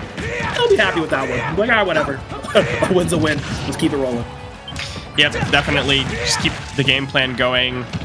Ixoth is not able to find a lot. You know, you don't have any time, let alone brain power, to use menu select except when you're off stage and you get zoomed twice. So lucky for you, because if you had to get back with just like swoosh or swoosh, it's going to be difficult because the ledge trap is obviously going to be disgusting. I love the double edge dance 2 into predicting the air dodge, but the distance wasn't quite there. Yeah, for sure. Ixoth looking for some answers here. Ooh, okay. That's a good answer. Pushing him off for a little bit. Not the chance coming in. Oh, man. You're dogging on our boy. Ixoth, looking. Ixoth looking for an answer back in. Unfortunately, not the case. Kyle still on 3. The perfect shield. Whoa. Okay. Eats those explosions for breakfast, I guess. 148. Still doing great. Not afraid of no hero. He says, what's a hero to? Oh, Brent! Ah! Okay, he's gonna go flying at this instance. Lazy get up option, I think, from Kyle there. I think, you know, feeling a little bit too comfortable and just chose to get up as quick as possible. You could have just waited it out and probably been fine. Or, you know, even dropped down or rolled and been fine. Like, plenty of options that could have kept you safe. No way. Not happening, right? So much timing mix-up available for Kaswoosh. Well, we've seen Grazier, Kevin, let's be honest. Oh, man. This is a nice spot for Ixoth to be in, forcing Roy to get back to stage. But as soon as Roy gets back to stage, like, your up tilt has been your saving grace because the hit's, like, huge. Right. But, yeah, I mean, that's it, right? That's all you have. Man, now it's very much a keep-away game.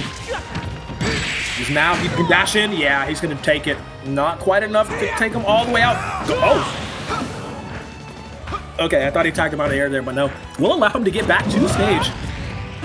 That was ambitious. All right, Ixoth. Settle down there a little bit. Good shield. Almost broke it, though. If you have the mana to burn, you may as well do it. Yeah. Which is so easy to do. So easily readable, though. Is wow. One slash going to send him very far away. Is he going to be able to get back? Woo! Roy's our boy, indeed. Yeah, Kyle honestly should be sweating a little bit here, I think. 126%, and if you lose the stock, it's not out of the realm of possibility for Ixoth to stack it back up again. 32 mana after using Acceleratle. Oh, no. This is possible. Oh, no. Almost completely out of mana here for this next one. The down air connects before Kyle can get anything done. Lightning also connects. Forward air. Oh, no. Goes for offstage. A little ambitious here. Call it down. Pull it back just a bit. Will not be trapped today. Good shield. Gets hit with the aerial, though. Pushing him all the way to the side of the stage. Ooh, the grab. Push him back. A little zoom. Where's he going to land? He has to do the smart. Oh, my God, he does. Right back to center stage. Oh, no. Not going to connect. Good, perfect. Good, perfect shield there. Dash. Yeah. That was good. Very close. Look, if you're Kyle, you're sweating right now. That was a little bit too close for comfort. I like the empty jump into landing down tilt. I think that's good. It's a safe option on shield. Fair. What I am really sad about is the fact that Ixoth lost that because they didn't tech, right? I think that this is one of those, you didn't really have time to react, right? You didn't have time to like DI up, for example. Like that would not have had to force you to tech. But then like losing your stock that way is just so depressing after looking like you were coming for a huge comeback. And especially starting off with an SD like that, right. I mean, really, really tragic. So good stuff from Ixoth for bringing that back so close. And honestly, Kyle made some lazy decisions. Complacency, yeah, a lot of complacency. Yeah, just 100%. Like, if my opponent accidentally SDs and then I see them start playing a little bit crazy, I'm gonna put the pedal to the floor. Like, we're stepping on gas for sure. But yeah, Ixoth. Sad way to lose out on that last one, but we're into the next one. They're going to say, run it back, PS2. Let's go. No SD this time. Ixoth looking to right the wrongs of game number 1. Yeah, I like the swoosh out of shield. It's a good option, but Roy's aerials are fairly safe. You have to be pretty close for that not to work. Oh my God. Wow, what an edge guard there. I love that. Point accuracy. Okay, Ixoth, he's like, yep, Don't get complacent. Game number 1, don't sleep on him. Showing him what he can do with this hero. 82%, that's nice Jair percentage, but is Kyle going to fish for it or just try to get Ixoth back off stage? I think either selection is a good choice. Oh, the sour spot on the jab is not going to allow it. Very serious situation now for Ixoff here. Swing 116. We'll zoom back. He's gonna get baits him. Very nice job. That's always the hardest thing to do, right? When you know you're dealing with someone like Roy, very fast on movement. Your zoom can be your worst enemy in those cases. Eventually, that first stock will be claimed. But Kyle sitting at 61.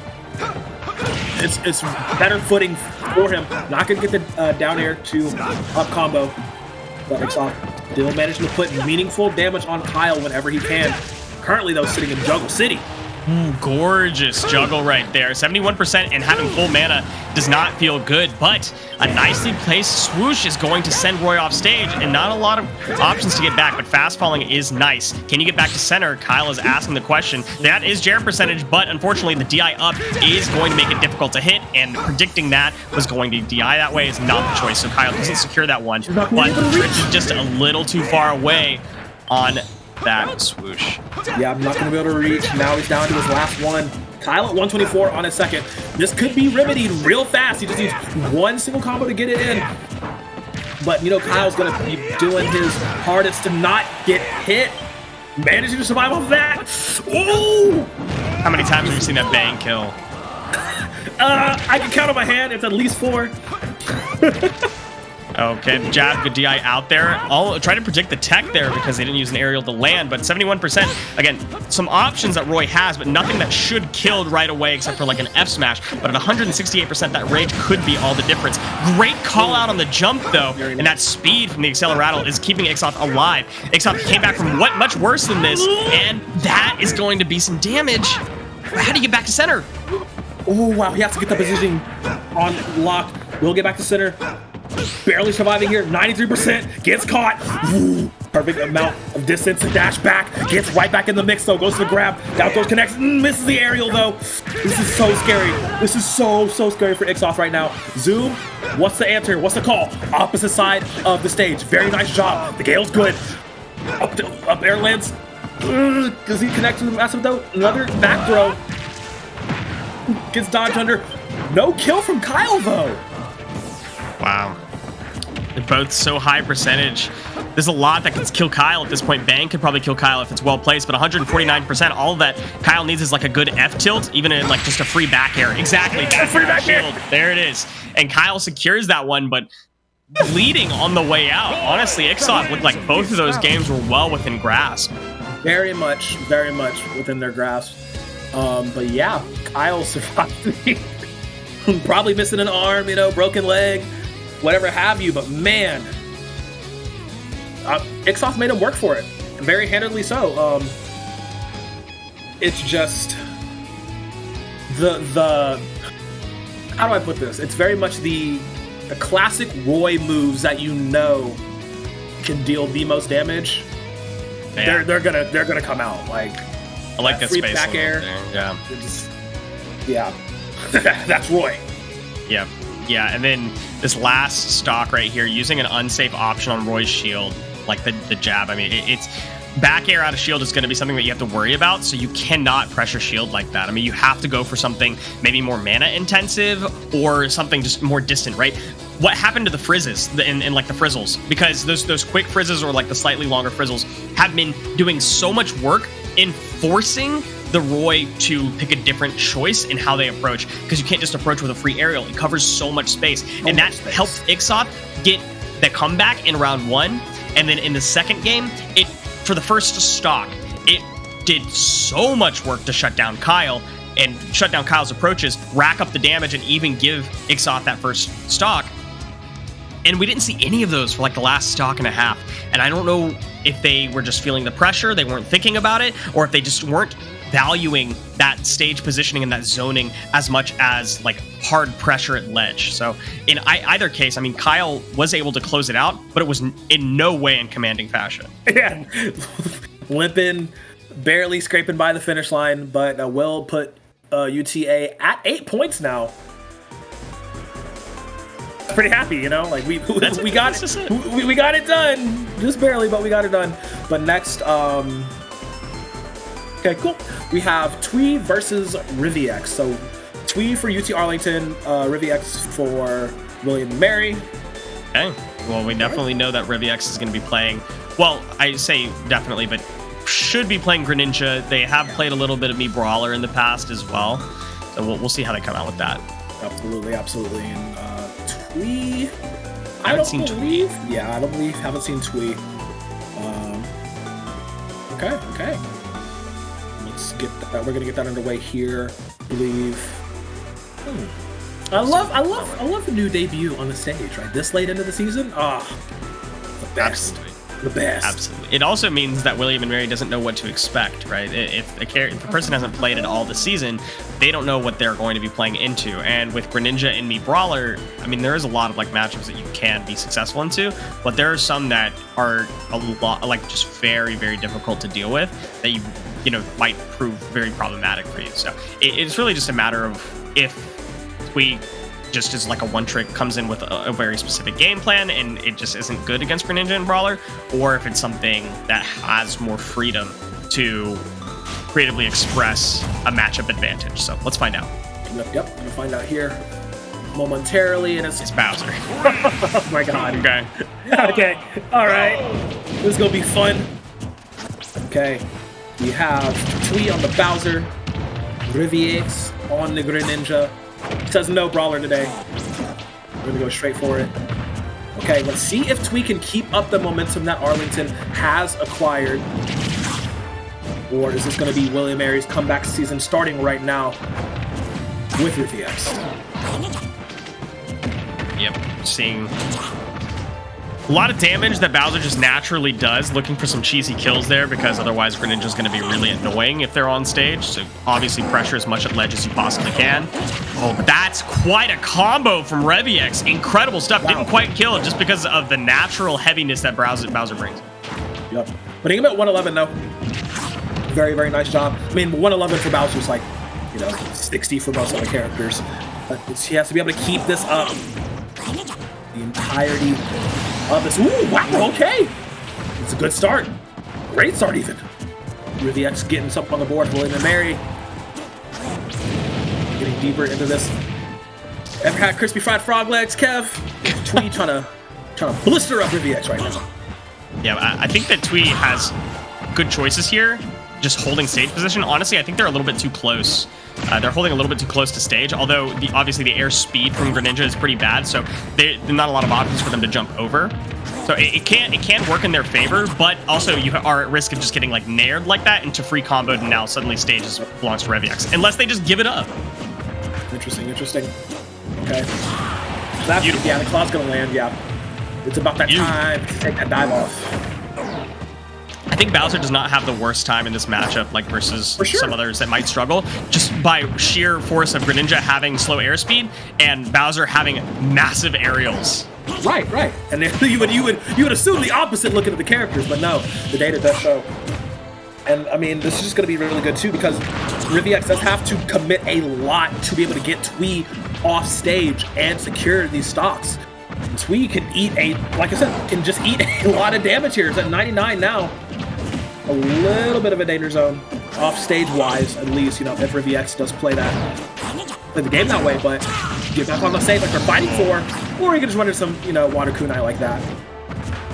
Yep, good stuff from ReviX. Twee is having a tough time now. Getting back to stage is obviously going to be a difficult thing, but the down air not going to do too much other than cause some bother. Okay. Knocked in the air. Twee has to come up with a game plan here. Get some. Yeah, there's one. Okay. Slam is good. Go reliable. Side B in the air. All right. If we can keep this momentum up, though. He's sitting on his last stock here.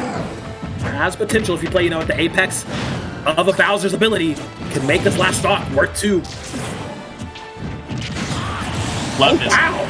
That's Twee's win condition is to not let ReviX have any stage. Basically, push ReviX back as much as possible because you can pressure ReviX's shield. You actually have safe enough aerials, believe it or not, on that Bowser. Oh, wow. That looked disastrous. But safe enough aerials on that Bowser to deal with ReviX, so ReviX needs space to run if they want to stay safe from your areas. Wow, what a great water shuriken. Not going to quite close it out. That's a big DI from Twee. gets right back there, but what's the ledge trap? Oh, trying to predict it with the up smash. Oh! Look, it's called. Okay, step back is good. ReviX has not been touched yet on this stock. Doing their best to avoid all damage that grab. Push him away. He's too far down. I don't think he's been able to make it back. Just for insurance purposes, goes off for the aerial. ReviX sweating off touch after that one because that was a little too close for comfort. Absolutely. I mean, this is not by no means like an even matchup, right? This is definitely Greninja favored. Bowser has options, but ReviX is slowly figuring it out, right? If Bowser gets stage control, if our rather not even stage control, right? Because Bowser has to control like 90% of the stage pressure, for it to matter. But if Bowser has ledge pressure, then Greninja actually has nothing, like no way to get back beyond like just hard choosing an option and succeeding to get back to center stage. But the second that Greninja has center stage, Bowser has no choices, right? Almost nothing that they can do except for, pray that they hit an aerial here. But this was a fantastic edge guard, water shuriken to stall them off stage, and then going for the back air, knowing that Twee was going to be too afraid to snap to ledge very quickly and immediately, and was going to stall off stage, so they did the same. Great stuff from ReviX to close that one out. I think the adaptation is probably, I mean, are they running it back? Or are they gonna? They're going to Yoshi's. Okay, going to Yoshi's. That's a good adaptation. Okay. I'm here for it. All right. Let's see if this adaptation is going to pay off. I mean, oh God, it was just so... It was closer than it should have been, right? Mm-hmm. Like, it just feels like ReviX could dominate this matchup. But Twee definitely made him work for it. See if it's the same situation here on Yoshi's now. I mean, Big Bowser's coming to play. Big Bowser wants to win this time. Yep, and this is ideal, right? This is exactly what you want. Getting to Yoshi's Story is fantastic. It's a smaller stage. You have a lot more options to pressure, and there's less space that you have to press to force Greninja to be afraid. Greninja has less space to dash back and run up, and less options to combo you, and you have better recovery options on different platforms as well. That's why Battlefield was banned. Smashville was banned because it's too small of a stage. Lilat was banned because it's Lilat. So Yoshi's Story being available is really good, and Twee actually is looking like they're making it happen. Yeah, for sure. Okay. Has a decent amount of control on this one. Commanding that ledge is so important. The claw covers so much space. Oh my God. These small, these low to the ground platforms. Okay. What is ReviX's angle of approach here? Sitting at 108. Kid gets sent flying by a multitude of Twee's abilities, but off the top, the up airs doing a massive amount of work for ReviX here. Oh wow, actually no. I got baited, but the return is so fast. That's exactly what we're talking about. Man, yep, and this is a close one. I like this. This looks a lot better than the first game for both. Well, not for both, for players. Obviously, ReviX is struggling on this stage, but Twee is making use of the platforms in such a great way that ReviX can't just like jump in and go for nairs. You have to be worried about where Twee is going to be positioned at any time. And I love these whirling fortresses out of shield as well. Just making sure that ReviX does not feel comfortable pressuring with grounded options. For sure. And like this is like that word we keep going back to, adaptation. It's working very well for Twee in this matchup. He needs to be like a little bit more proactive. The dropkick is a really good option here. Able to get that out, not allowing ReviX to get back here. Controlling with that flame breath is very, very nice, but just push the gas a little bit. You have the opportunity here. I thought that was going to land top platform. I really did. I really thought that was going to land top platform. Oh my God. I can't quite reach it. It's a nice thing here. But on that side platform, it might even do it at 130%. So yeah. Twee, though, climbing that percentage themselves, and Yoshi's Story has a very shallow ceiling. It's one of the reasons that ReviX left that one up as opposed to Battlefield, because Bowser does not have as many options to kill off the top, but Greninja obviously has that up smash. You can up smash the platforms, you can up smash to read something, and it has more options to kill off the top. That's why Yoshi's Story was left open, but it's still just like the worst of two evils, right? Twee still gets the ability to do stuff like that, just pack throw off stage, and now 38% climbing with stage pressure. Twee's gonna try to do more. Oh, that might actually Oh no. No? Okay, yeah, he's gonna work through that. I thought I was gonna push him a little bit far enough. Spacing there. Look at that one. Oh, but the F smash still not gonna take it. Bowser is a big boy. Bowser's a big boy. A King Koopa for you, baby. Managed to live through that. And again, holding that side stage pressure. Yeah, he could just let a little bit of fire off. Oh man, ReviX is in such a bad spot. This Fortress, it's Fortress of Solitude at this point. He's not able to get back up. Oh man, okay. Eventually we'll make his way back to stage. A few jabs into the back throw. I'll send him flying, but what is the answer here? What is the concrete answer that ReviX needs to get this victory? Apparently anything. Because Tweet says get out of here. Run up, turn around, up tilt. Is what closes it out. That's very, very funny. That's a new one. Yeah, so let's look at some of these replays here, because some of these were just absolutely gorgeous. I like this right here. Just running up, turning around and up tilting. Not that it made a difference, right? Not turning around would have been fine too. But it's one way to close it out. And I think that we're getting so quickly into the next game that we're not going to be able to look at too much more in the way of replay. But there was just so many things that made that stage selection work in Twee's favor. One of them being landing with that high whirling fortress on the outside platform, making it to where ReviX could not up smash because it wouldn't quite reach. So that another reason why Yoshi's story was a good pick. But in any case, Twee made it work. I don't think that you make it work on whatever the next stage pick is. The small battlefield? I think we're going to small battlefield. Yeah, okay, so the bans were FD Town and Kalos. Obviously, there's just too many stages for you to ban, right? Like, there's too many things where ReviX is going to have plenty of space to work with. And small battlefield is still a very large bottom platform to work with, bottom stage platform. But a quick shield break, an F smash is absolutely going to kill. 27% on Greninja. Greninja ain't heavy. That would have killed on some of the middleweights too. So quick stock for Twee, and that's a win condition right there. Oh my god. Oh, he's faltering, failing fast. Icarus flying too close to the sun. Oh wow, what a way to start. hey man, Twee's feeling himself. He says, let's go, pick it up, pick up the pace. No way. Work with UTA, and that's another one.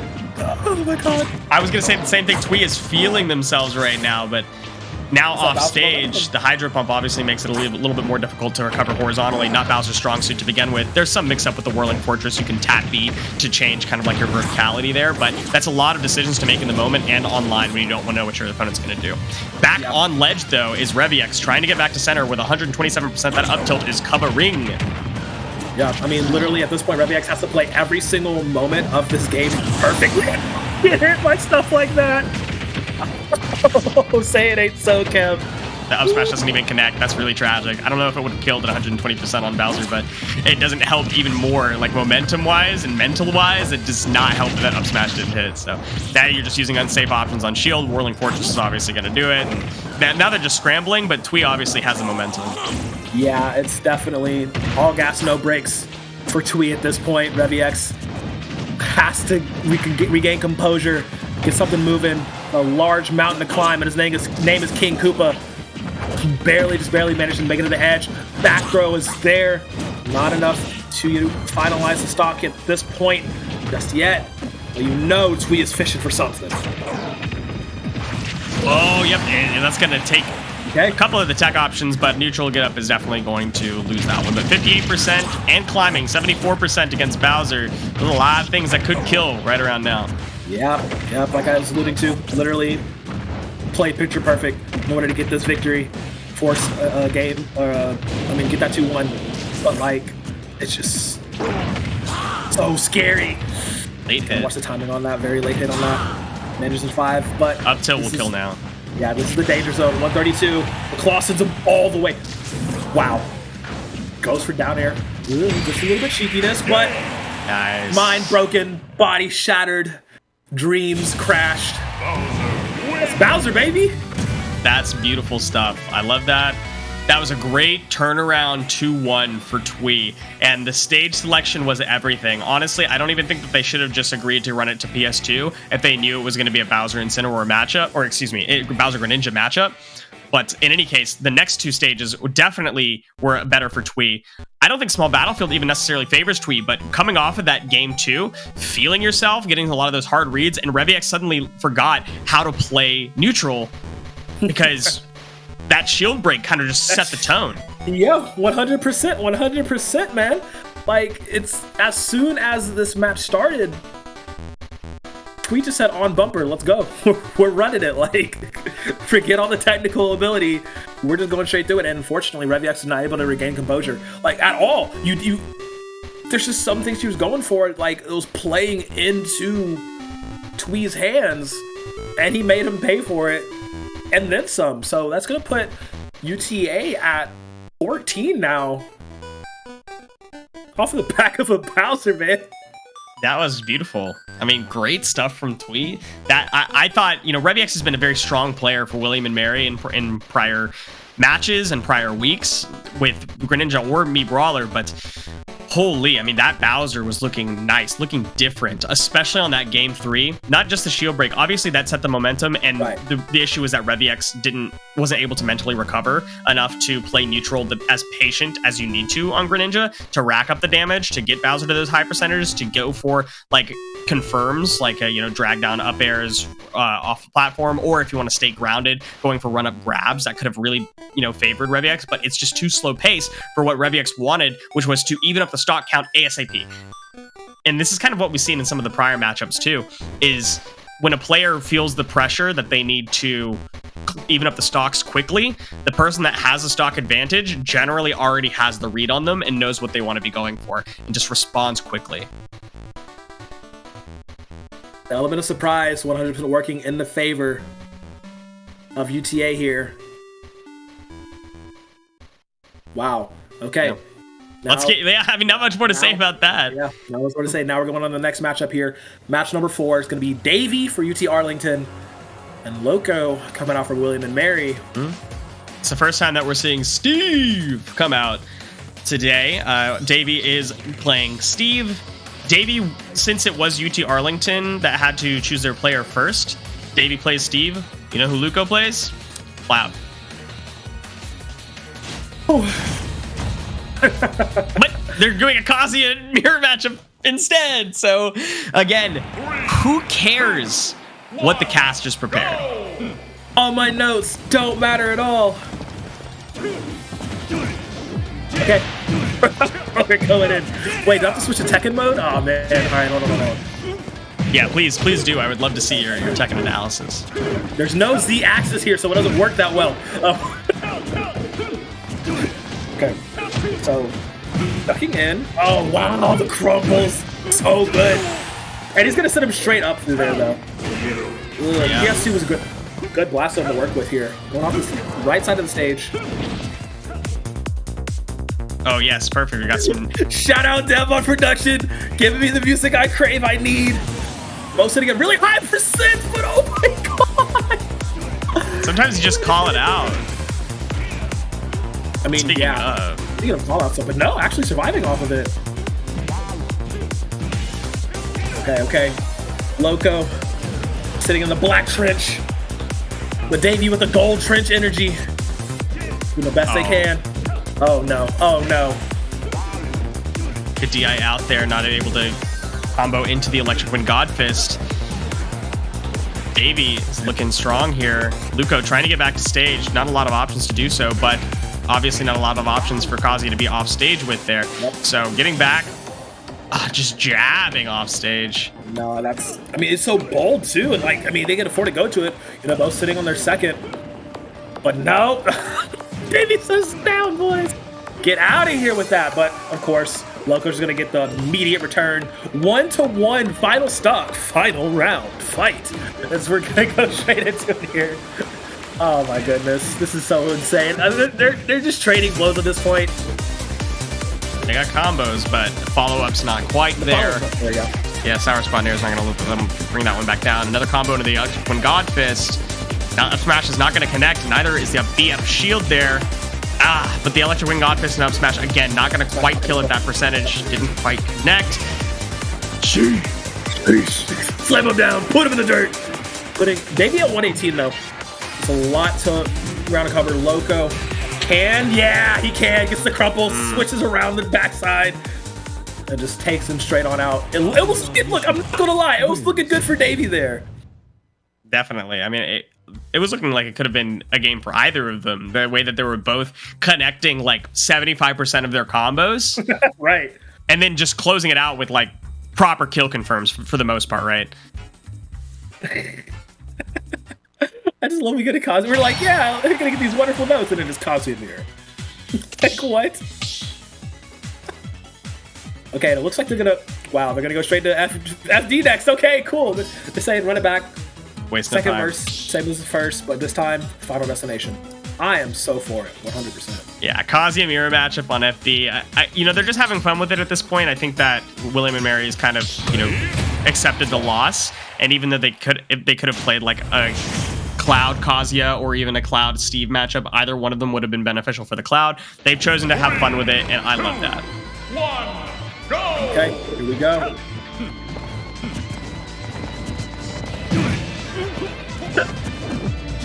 The perfect stage. Okay, off the bat. Whoa! Loco, are you good, my guy? Are you good, my guy? Off to the early races. Maybe put it on 108, now 127. This is insane. Literally insane. Lasers aren't going to quite connect. Luca's trying to get back to stage, but the coverage is there. You got to get past Davey if you want to make something happen, and the missed Electric Wind Godfist is going to be punished swiftly. Davey is looking like FD is the stage. Yeah, absolutely. Okay.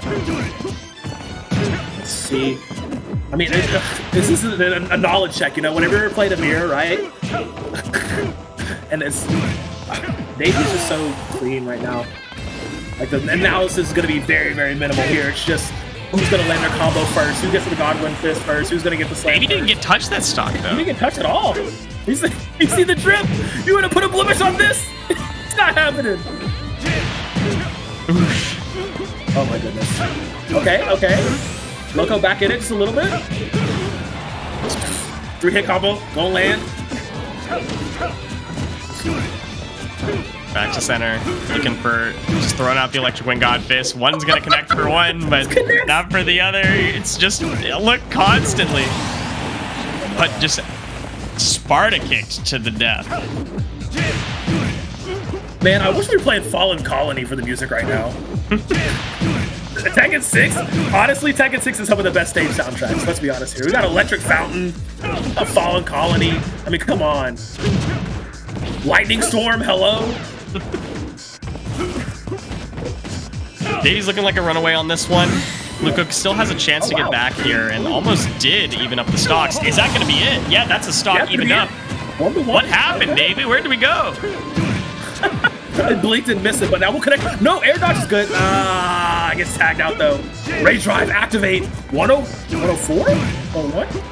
Okay, 101, chilling. No, there it is. 116, not connected. That should end it right there, yeah? Yeah, that does close it out, and Davey is able to close out game 2 with gold drip, I'm telling you. Yes, it's the T skin right there. T versus Riddle's classic skin matchup here. But, you know, just in like T and Riddle's classic fashion, they're going to a final game of the set. Okay, Dev, listen, I love you, but whatever stage they pick, you have to put Fallen Colony from T6 as the background music. Nothing else matters anymore. Do you think if they run it back, are they just going to run through all the way? Oh my god, we're just getting Kazuya on Kazuya on Kazuya action. I love this so much. Yes, running back the FD. This is terrific. This is everything my heart could have asked for and more. Go! The classic FD now. Off to the races, here we go. Loco, ooh, wow. Already eating up a bunch. It's really just trading combos back and forth here. Maybe managing to roll out of it. Rolls right into the fist! Why did you roll forward into that? Oh, jab reset, not quite making it. Who can create backdash? Swinging. Oh no! Caught him in the jump. Okay, Rage Drive active for Davey. Hold on, gonna ledge your life, but no. Loco says let go. Claim first stock here. Immediately catches them on the ledge. Oh no, he can do it. Oh wow, he misses though. Okay, Loco. Back on the stage. Now with his Rage Drive. Didn't make it.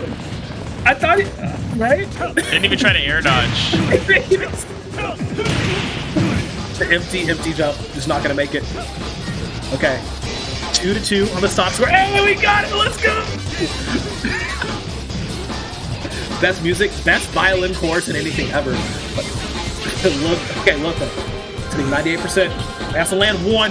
Just barely. Davey missing with the forward smash. Not gonna get it there. They're just fishing for stuff at this point. Who's gonna get baited first? Spot dodge clean. Davey trying to make it work. Dodges out just again. Shield good. Perfect. Wow. Fiending for that win. Incredible stuff. But yeah, you're right. They're just swinging when in doubt, Electric Wing God Fist, but the grab into it is obviously going to be better if you can guarantee it. Sometimes, though, just the raw is all you need.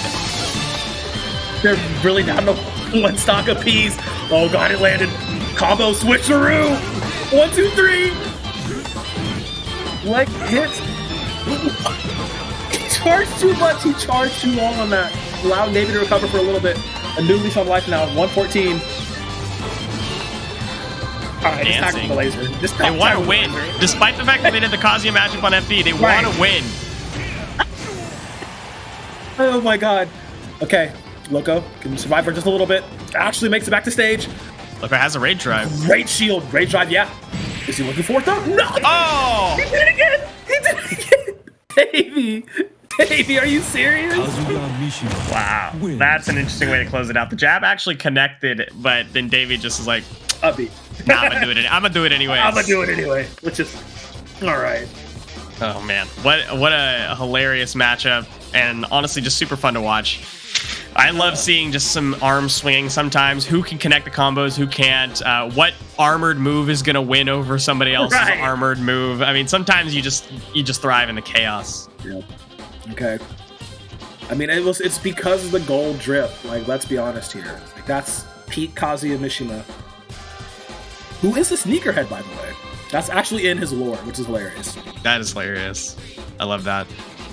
We'll see this right here. This is the piece de resistance. Hits the jab, goes for the reset, and just gets upbeat. Too funny. That's just, man. That's something that would never happen to me in Tekken 7. I'm gonna tell you that. Now we have the last matchups coming out. It's going to be Beastly versus 2B, and this should be, again, expectations have been subverted thus far.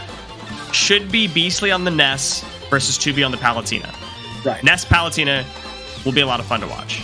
Oh yeah, that's actually one of my favorite matchups, honestly, because it's like watching it's like watching tennis. I was gonna make a really jaded joke there. Let's not get in trouble. But no, it's gonna be a really fun matchup for both of them. As we're getting the picks and bans out of the way. It's gonna be running to PS2, I think. Again, I'll start analyzing Palutena versus Ness with the full expectation that something will change, because they don't like when I do that, and they always just pick somebody else. But Palutena versus Ness is interesting because Palutena has one aerial move that can successfully air-to-air against Ness's multitude of options, and it's back air. But you can't just fish and throw out back airs constantly, especially if they're rising, right? And you can't do falling back airs because then you're not air-to-airing. Ness just gets full air control. Or Ness is on the ground, you go for a rising back air and you get grabbed. There's plenty of ways that Ness can play around air-to-air options from Palutena. The saving grace is that Palutena has a myriad of ways to space out, to keep distance and dash back. Like, the physics on Palutena is a lot better, or a lot more flexible, I should say, than Ness. Ness comes in with a little bit more straightforward of a game plan about how they want to play, sure, but there's a lot of options for punishment because of how flexible Palutena can be with physics, right? You have quick jumps, quick air, like decent air acceleration. You have good ground speed. Like, all of it is pretty solid. It's one of the best, like, well-rounded physics characters in the game, behind like Cloud and a few others. But regardless, it gives you a lot of freedom to play around whatever your opponent chooses to do. And I don't think that Ness has that same freedom. So I fully expect Beastly to come in with a specific game plan in mind, try to execute it, and then hopefully we see 2B respond in kind, because unlike some of the previous matchups we've seen, Palutena actually does have the tools to do responses online. Yeah. Absolutely. And somehow we're already to the 5th match of the series. So quickly. You know, UTA, needless to say, taking the series, just playing them out here. This is so interesting because, like, I mean, while Palutena does have a lot of, you know, advantageous situations going into this, it's just like the creativity and the amount of like fugazi, ridiculous plans that 2B can come out swinging with. Bro, he might not even throw a single PK Thunder this entire thing to just go strictly yo-yo play, and I'll be like, all right, yeah, I'm totally fine with that. Like, yeah. That works because that's just Ness, and then you always have to keep into account Ness back air. One of the most annoying moves of all time. It just works, quote unquote. So I mean, it's just there's things like, I don't know. I feel like 2B can just put his brain on like autopilot and not think too much, and just move through it. Because like Beastly, like you said, there's a lot they're cooking up with here. Yeah, absolutely.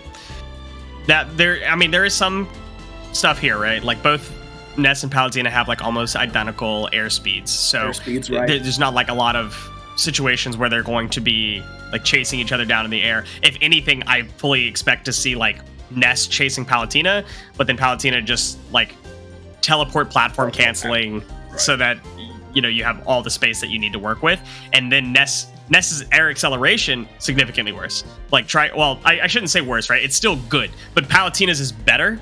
So you trying to turn around your airspeed, get it all the way back towards Palutena after Palutena has just fully reversed it using it like an up B, the chase does not seem possible. So whoever gets the lead, I think, has good advantage, because Palutena trying to jump on top of Ness isn't exactly going to be successful either. But Palutena can run away from Ness, so it's really just going to be about who takes this like the early lead, and do they choose to play this traditional method, or do they just go balls to the wall and like try to make stuff happen. And also, I just want to see it one time. Like, I just want to see the most confident explosive flare in the world coming out, and just Ness just absorb. Like, it's the most heartbreaking thing to see, but it always happens at least once in a set. Like, speaking of autopiloting, if 2B autopilots, there's a good chance you will see just a lazy explosive flame off stage that Ness just fall, and then like PSI magnets takes it all. But perfect. Yeah, it's just gonna be a matter of like how much autopiloting is happening from Palutena.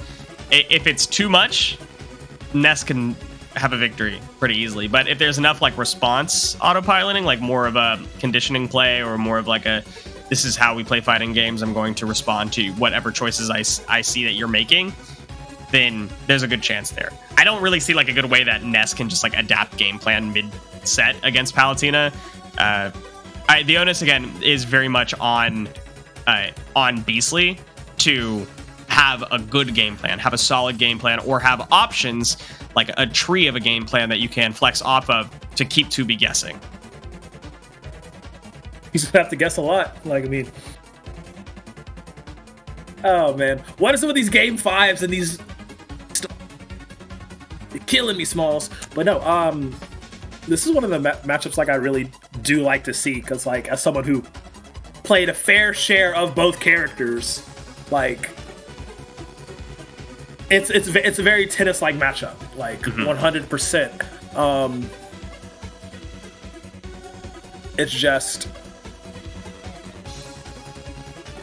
I don't know, because like me personally, I would overthink it, because if it's that close of a matchup to where the smallest details do make up the greater picture, right? As we are finally getting into it here. Thank God it's Ness versus Palutena. Okay, cool. You don't have to throw analysis out of the window. 10 out of 10. Perfect stuff. All right, on PS2, like we had assumed. Getting into it here. Oh my God, he is going at it with the PK fires. Yeah, it's very straightforward. This is what Beastly was going to do regardless of how 2B chose to play, right? It's it's going to be going for those, you know, double jump back airs or double jump fairs, like follow fair into fair, I should say, and then following it with a PK fire, either be reversed or just straight up to space back out. It's just going to be tons of that, right? It's just going to be constantly that, and then 2B has to decide how they're playing around it because they do not seem prepared. Oh, they're eating all those hits, by the way. Paladin, she can take a lot, but oh my god, Beastly I literally almost fell out of my chair. That's hilarious. Okay, Beastly the first blood here. Game plan just seems to be rushed down the entire time. Don't even allow them to breathe, and that was something I was afraid of for 2B, that they weren't going to be able to, you know, establish footing against Beastly to get anything going. But now, violent counterattack does come out, but immediately gets returned on by Beastly. Wow, Beastly is showing up here. Now, this is what I was talking about, though. 2B is trying to air Beastly a lot, and it's just losing for it, right? The second that you miss a follow-up on a down throw, then Beastly is now with you on that platform or with you in the air, and you just have no choices. You have nothing that's going to beat out like forward air from Ness or even like Nair half the time. So you have to go for more grounded options and for ledge traps like this, which is fantastic. There's the explosive flame, not PSI magneted like we wanted it to be, but 129%, still an extra stock even if you do secure this one. I don't know if it's going to happen. Yeah, it's not looking doomed here, but looking pretty awkward. Is he going to go? Yeah, he can just go for something here off stage. Still has 2 stocks to work with. Oh no. Okay, actually no, not going to go for the combo. Out of it, good shield by 2B. Shot him a little bit longer. Oh man, this is so scary though. Good dodge off of that back throw, should kill here. Oh, big-headed Ness wins again, I see. Side magnet just for falling distance, not to absorb anything here, which is ironic in itself. Now, 2B has figured some special sauce out here. Good dash attack. But Beastly is going to keep going for these, like, double jump aerials, right? Like, fall in with an aerial and then double jump again out of it. In that case, shielding was an interesting choice. 2B did read it out with the grab. Yo-Yo can only be blocked for so long, but the roll... Yeah. Well, the roll should have worked there, but didn't quite react. No, opting to knock over jump, go for the roll, does get caught, unfortunately. And that's going to... Yeah, right into the waiting arms of Beastly. Taking game number 1. Taking game number 1 pretty easily. Okay, so what do you do here, stage selection-wise, as Palutena? Man. Yeah, well, let's, before we talk about that, let's watch some of these plays, right? Yeah. Beastly taking a quick first stock with a nice Nair edge guard, nothing too crazy. Don't even go for Yo-Yo. It's not as guaranteed against Palutena's recovery. It's not as guaranteed of a 2-frame. Then this PK fire into forward air, catching an early stock, but honestly, how often do you see the PK fires hit off stage like that? The good follow-up there, just very clean, air dodging back to stage to reset. It was fantastic stuff, but if you're 2B here, I know I talked about like the platforms kind of working against them, but it can absolutely work in their favor on a smaller stage. So I fully expect us to go somewhere like Smashville or Battlefield, and it's okay. I'm looking at it now. Smashville. So we're going to Smashville, right? You get the small stage. You don't let Ness run around with everything they want, and Ness does not get the freedom to approach from above as freely as they might want to. If they miss a double jump aerial, then you have like small stage. All you have to do as Palutena is up air it, but it involves you having stage positioning to begin with, and Beastly is coming out hot. Yep. Okay. Let's see what the adaptation is here. We wanted to see the Smashville pick come out, and it's gonna happen. Oh! That was a little close. All right. They're not even sweating it right there. Explosive Flame was a bad choice there, just objectively. 2B, though, not getting punished too hard for it. Oh, the first hit of the Yo-Yo hits, but it was a sour spot, and the other side of it had more time before it was going to sour spot, so the grab was able to come out from 2B, giving them stage control, and Beastly is now on the back foot a little bit. Yep, sitting back there at 80 right now, but still has, I would say control of this stage. Like, 2B is, having to try and make the right guesses just to get back on the stage, and even if they land, it's only for a few seconds because Beastly's immediately right there to tag him and throw him off. Yeah, you got to get Beastly away from underneath the platform. That should be your position because it's very difficult for Beastly to play around it. I like that up air. Just hang onto the platform. Now, the second that you go on top of the platform, you're relying on hitting an aerial that probably wouldn't hit naturally. And so now then you get off stage in that situation, and Beastly has all the ledge trap options in the world. So just stay under the platform. Okay, sitting at a high 93. 2B has a wonderful window to make something happen. Essentially get the stock in return. 131. I just really think 2B is unfortunately thinking too hard. Like I said, alluded to in the pre-show, right? Like if you don't think too hard on this character, because you're going to run into a wall each and every time. Okay, we'll finally get that stock down. 2-2, but sitting at 52%. A little bit of ground cover. Beastly still in the decent bit of lead. Oh! Yeah, unfortunate. Buffer system air dodge right there is a little bit unfortunate. See if 2B can recover from that one, because it was looking like they could have made a lot work on this stage, but being a stock down, we've seen it time and time again. 2B needs to be patient in how they choose to approach this very annoying matchup. For sure, indeed. Calm it down, breathe a little bit. Okay, just for land, so sending them upwards. An offensive bubble working in their favor. Beastly. Good dodge. That was a really good dodge, actually. Wow, wow. And such good choices. And that should be it. Yeah, that's going to be it.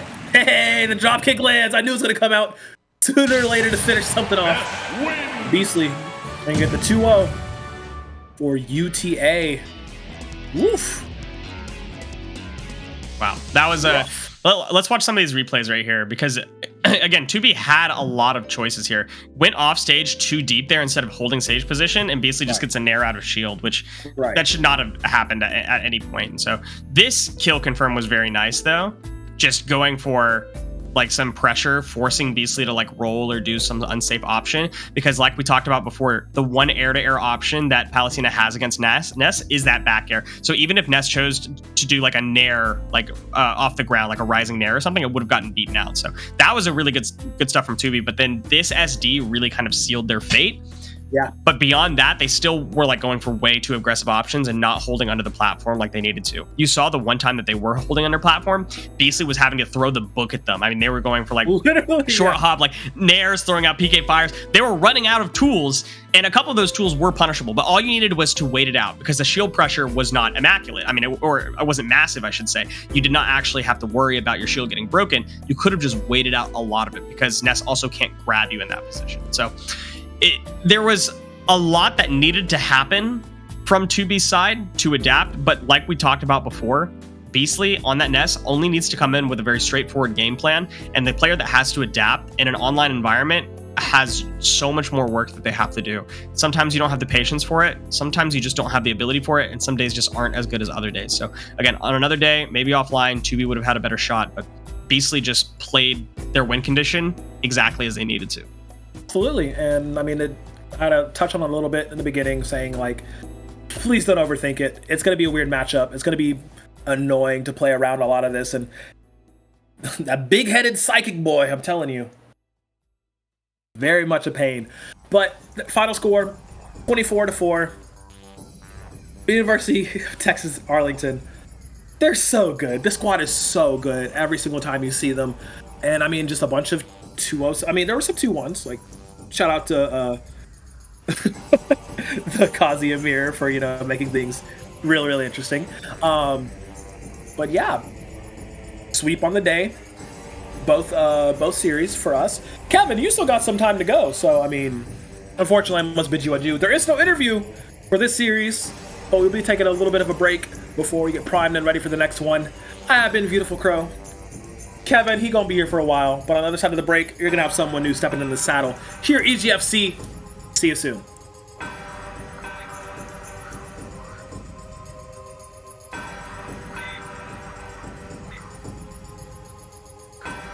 We believe and we celebrate. Why are we different? So we can be the difference.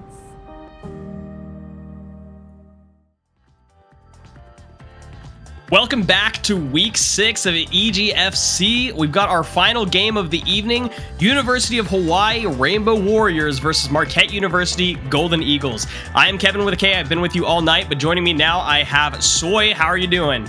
I'm doing great, and I always love to cap off the night with a University of Hawaii match. And this time, like you mentioned, they'll be going up against the Golden Eagles. Tale of 2 seasons so far. Hawaii are undefeated through 5 weeks, looking to keep that undefeated streak going, whereas Marquette still searching for their first victory. But I believe they're coming off of a bye week last week, so they're trying to get back after the win column. They've had some time to prepare for this matchup.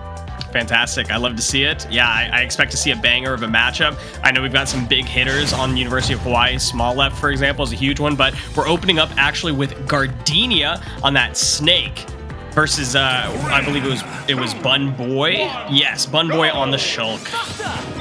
Yeah, interesting matchup here, because Bun Boy's been one of the players for the side of Marquette that's had a little bit more success in a couple of their matchups, although a couple of them have been a bit more difficult. Like the idea to try and counter that up smash, but unable to really land that shield just coming out in time for Gardenia. But still, it's interesting to see, the sortie into Snake is typically, I feel like, a big struggle for them, but Bun Boy has made it work in the past.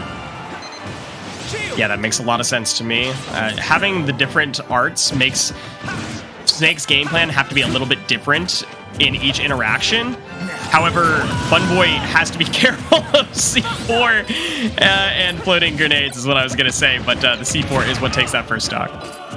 Yeah, first stock down. Gardenia with a pretty substantial lead here, only 15% on them right now, and continuing to hold center stage. Shield art now being used, and Gardenia, I think from the past 2 weeks that we've really seen them, we've seen some character swaps from them, but the Snake, obviously the tried and true.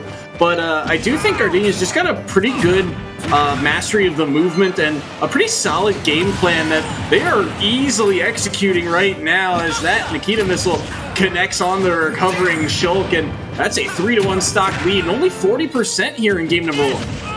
Yeah, I honestly, Gardenia is just closing this out faster than I can even analyze what's happening. 75% already, and playing against a Snake where you have to make a massive comeback, especially with 2 stocks. Snake doesn't have to do anything. Honestly, Snake can just jump into you while holding grenades and still win the match. What's the old adage, right? That Snake can kind of trade their way to victory with, that grenade in pocket. So it's just such a tall task here for Bun Boy. They do get a grab here. Maybe they can find something. Smash out online, risking it all, and they're going to find it, too.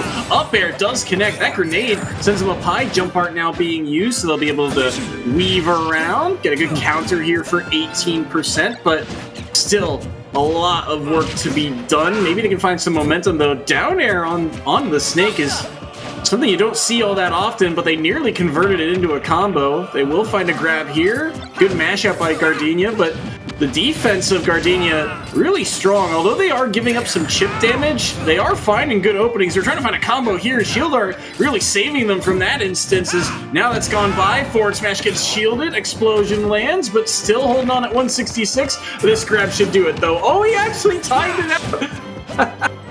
Oh man, this is tight. Bun Boy's at 181% with speed online. Gardenia can kill with just about anything, and that's not the angle that I expected up tilt to send. Or that was a falling forward air, excuse me.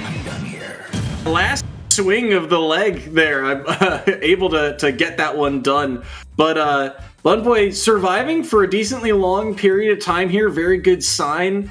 Always a mark of a good player when they can play well around the red. But the problem is it just fell at such an early deficit here, and Gardenia being able to close out stocks with an edge guard on Shulk is very notable. The fact they're able to convert on those. Look at that grab right before that up tilt comes out too. That was a clutch grab, just barely getting ahead of that play.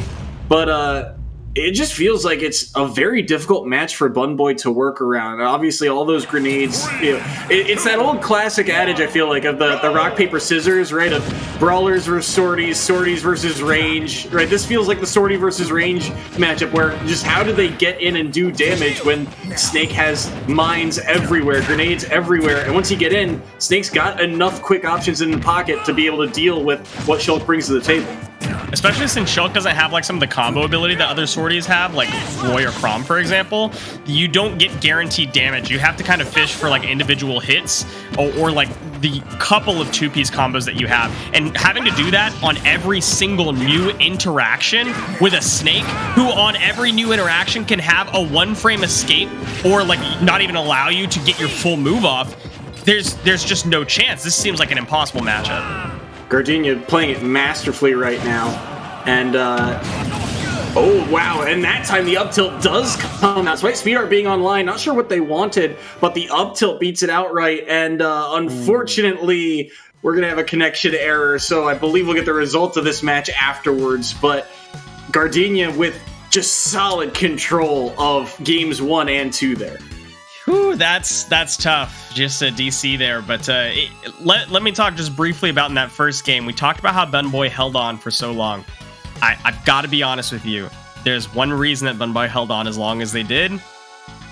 The entire period of time that Bunboy was not in disadvantage and hadn't taken any damage, Gardenia didn't pull a single grenade. So as long as Gardenia just pulls grenades nonstop in advantage, or when they have a stock advantage or a percentage advantage, I have no idea what Bunboy needs to do. It's a tough road back, right? Because like you said, it's just the second those grenades are in place, where do you go? Especially with the arc that they cover, the way that Shulk likes to approach, those projectiles are just on those lines. And so you can try creative ways, like say, I don't know, jump art around like behind Snake, but even still, that's a long distance to cover. And so Gardenia is going to be able to probably react to it unless they're setting up like something like the C4 after 2 grenades have been placed. So unless you're fully committing to something and fully setting up a specific trap for Gardenia, there's not an easy access point for Bunboy to get in. And then even if they do get in, right, that Cypher has some armor in terms of the edge guard ability, so even edge guarding Snake is not going to be all that easy. So we have seen Bunboy change characters. We saw the Sonic in previous weeks, but even that is still, while that one, I feel like at least you have some agency in terms of pace of play, that one still does feel rough to try and weave through the minefield. Yeah, it's definitely not easy, but I think at least you have the option to combo, right? Let's say that you get one lucky spin dash to hit, you can combo that into a forward air, and you've racked up like 22%, where Shulk needs 2 separate hits to make that happen, or Buster online. Not to mention covering like aerial recoveries, right? Like let's say that Snake goes high instead. What can Shulk do? Shulk's up air is like a straight line above them, and it doesn't even take like a B reverse for Snake to drift away from that. Sonic at least has the option to have a slightly wider up air hitbox, or even like the air speed and air acceleration to kind of drift away and go for like a forward air to cover a lot of space. Or, you know, I mean, tons of options with spring jump to go as high as Snake, possibly even kill off the top. I think Sonic would be a much better option. I think that, like you said, Sonic still would struggle to get in. Getting past the grenades, getting past some of those other options is tough, but it's got to be easier than what we're seeing. And what we are seeing too is that scoreboard updates is that the score line is 6-0, which means that game number 2 was a 2 stock in favor of Gardenia. So able to get one off the board was Bunboy, but too little too late, and set number 1 goes in favor of Hawaii. But I do think it is kind of interesting, the character selection from Bunboy, although we didn't get to see the second set, and we know that Shulk was locked in for game number 2. Between the Shulk and the Sonic, it kind of paints a picture of an aggressive philosophy of, right, that combo game of just being able to kind of, to a degree, hold forward and string together hits to, you know, walk your opponent across the stage east to west. And that type of philosophy really struggles against Snake, and the way that those grenades are going to be placed, the arc that they cover, and especially the way Gardenia was playing just so carefully defensively. And you're right, but figurative W key aside, Shulk and Sonic also share the fact that they like to control the movement of the game, the movement cadence of the game. They both have options to either be very fast, or in Shulk's case, control a lot of vertical like momentum. Also, still struggles against Snake, right? Like that can even work against like traditional projectile zoners like a Samus, where the projectiles only go one direction at a set speed. But when you have somebody that can set up traps close by and also throw them at you, you no longer get to control the momentum of the movement cadence, because you're playing against somebody that's essentially playing Bloons Onslaught, right? Like, they can set up anything at any location, and you're basically just one of the horde trying to push through like a million traps, and you don't have the hitboxes realistically, let alone the combo game to match what Snake gets from lazily tossing a projectile. The commitment that Gardenia has to go through is very, very minimal, and the tempo is just kind of in his favor at that point. So a tough opening match, because I believe the opening picks are blind picks in these hybrid crew battles. So a tough draw for Marquette right off the bat, but one that Hawaii will gladly take. Well executed upon by Gardenia. 6 points, nothing to scoff at. That's back-to-back 2 stocks is a substantial victory here, and that puts them in the lead. Now Hawaii has to select their next player to send in, and Marquette will get the chance to counterpick. They've got an interesting roster. They've gone through some changes over the years, but they do have a handful of veterans from previous seasons. Mateo is the player that I think comes to mind the most in terms of kind of a wild card pick. He's the Ridley player that we've seen in previous weeks. Extreme has been around for a while as well on the Corrin. That's going to be interesting to see where they opt to potentially send them into the lineup. And Hawaii, they've also got a wide range of characters. I mean, we've talked numerous times with the coach about how this roster has just a ton of depth. So there's a wide possibility range here, a wide variety of playstyles we could see as this set goes on. I'm glad that you pointed that out. Our next set has been locked in with Hawaii having picked Thermalax first, who we've only seen play King DDD as far as I know this season. And the response is that Marquette is sending in, I believe, somebody that's only played one of the matches so far in Anth, who we saw them play DK. DK is everybody's secondary, so there's a chance that Anth has something else on the roster, but let's pretend like we're seeing DK versus King DDD. How much will the ground shake during the match? The answer is probably a lot. Actually, I feel like that down B could be, like you said, pretty vital. I'm curious to see, because one of the things that comes to mind immediately, right? Anytime a D2D is on screen, you think, okay, how does the opponent deal with Gordo? Because that's just such an intricate part of D2D's kit. It's such a vital part of their kit. And the easy answer for Donkey Kong is to just kind of slap them back, but that's easier said than done sometimes, right? Because the second that Gordo's out and lingering, if you try and hit it back, here comes the penguin, and that hammer covers just enough distance too that looming threat kind of slows down your pace, and DDD has that just enough speed to be able to potentially jump on you for it. So I'm curious to see if there is a pocket pick here, or if we do see the Donkey Kong, and how Anth decides to deal with Gordo. Do they just try and shield it and wait to see what option Thermalax goes for next, or do they try and amp up the pace by just going in and not giving them time to throw out the Gordo at all?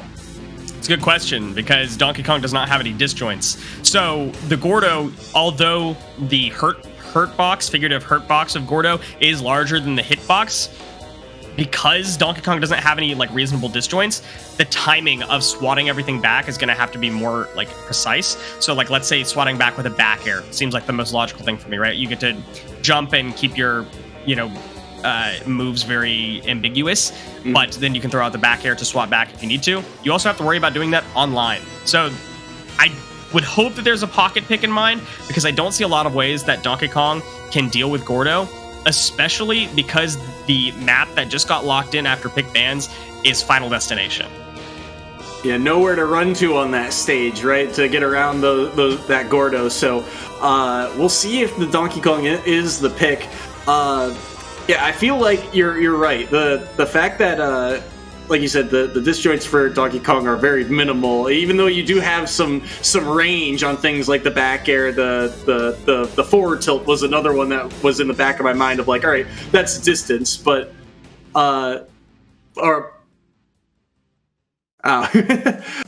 info from Dev. All ground moves are disjointed, so they're all Donkey Kongs, right? Excuse me, but actually in the back of my mind, this just occurred to me. I think I've seen Thermalax play Mario before. I'm pretty sure we'll see the D, but this might be one of those odd times. Okay, we were hearing in button check that it is going to be the D, but I'm pretty sure I've seen Thermalax play Mario before. And if he gets off to a really strong lead, he sees Donkey Kong, I wouldn't be surprised to see him switch to the Mario for game number 2. But the D is the tried and true. But again, this feels like a matchup kind of similar to the first one, where it's like, as Marquette, what do you do here to break through neutral? Yeah, that's a good question. Like, I'm glad that our producer brought up the fact that all of Donkey Kong's grounded moves are disjoints, because even though that can come into play, obviously down tilt is not going to be the choice. So you have forward tilt, which is fairly committal, and if you don't, let's say that it's like a more mid-range, right? That the Gordo's not coming from full range. You have to time that perfectly, and if you don't, you're going to get punished very hard. And let's say that it happens at full screen, then King Dedede has plenty of time to inhale and throw the Gordo back at you while you're in end lag from your F tilt, right? So up tilt seems like a reasonable option, covers a lot of space, doesn't have like the craziest amount of end lag, like let's say if you do like a reverse up tilt, and you have options to deal with responding to that. But if your opponent conditions you to up tilt to like throw Gordos back, I mean, again, it's just all more stuff about the onus being on Donkey Kong to make the difference here. Donkey Kong is out here in game number 1. And on Final Destination, like we mentioned, so far it is Thermalax getting the slight edge here in terms of percent. Now getting a good Nair string together helps add to that lead through 20 seconds, but lots of hitting on the shield here. Good forward tilt will connect underneath there by Ant to keep Thermalax in the corner, but unable to call out that jump from the... or looked to call out a jump from the ledge, did not find it, and now Thermalax has battled their way back on the stage. I will say, with how kind of small, with how big these bodies are and how small the stage now looks, Donkey Kong does have enough times, I think, to interact and get close to Dedede to certainly do some damage.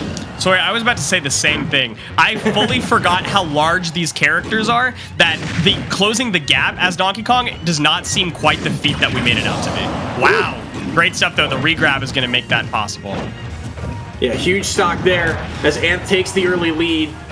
Back air will knock them off stage. Good job holding that jump. Up air, even from below the stage or just barely below it, will be able to take that stock. So one apiece off the board here. Ant looking to try and punish out of the corner here.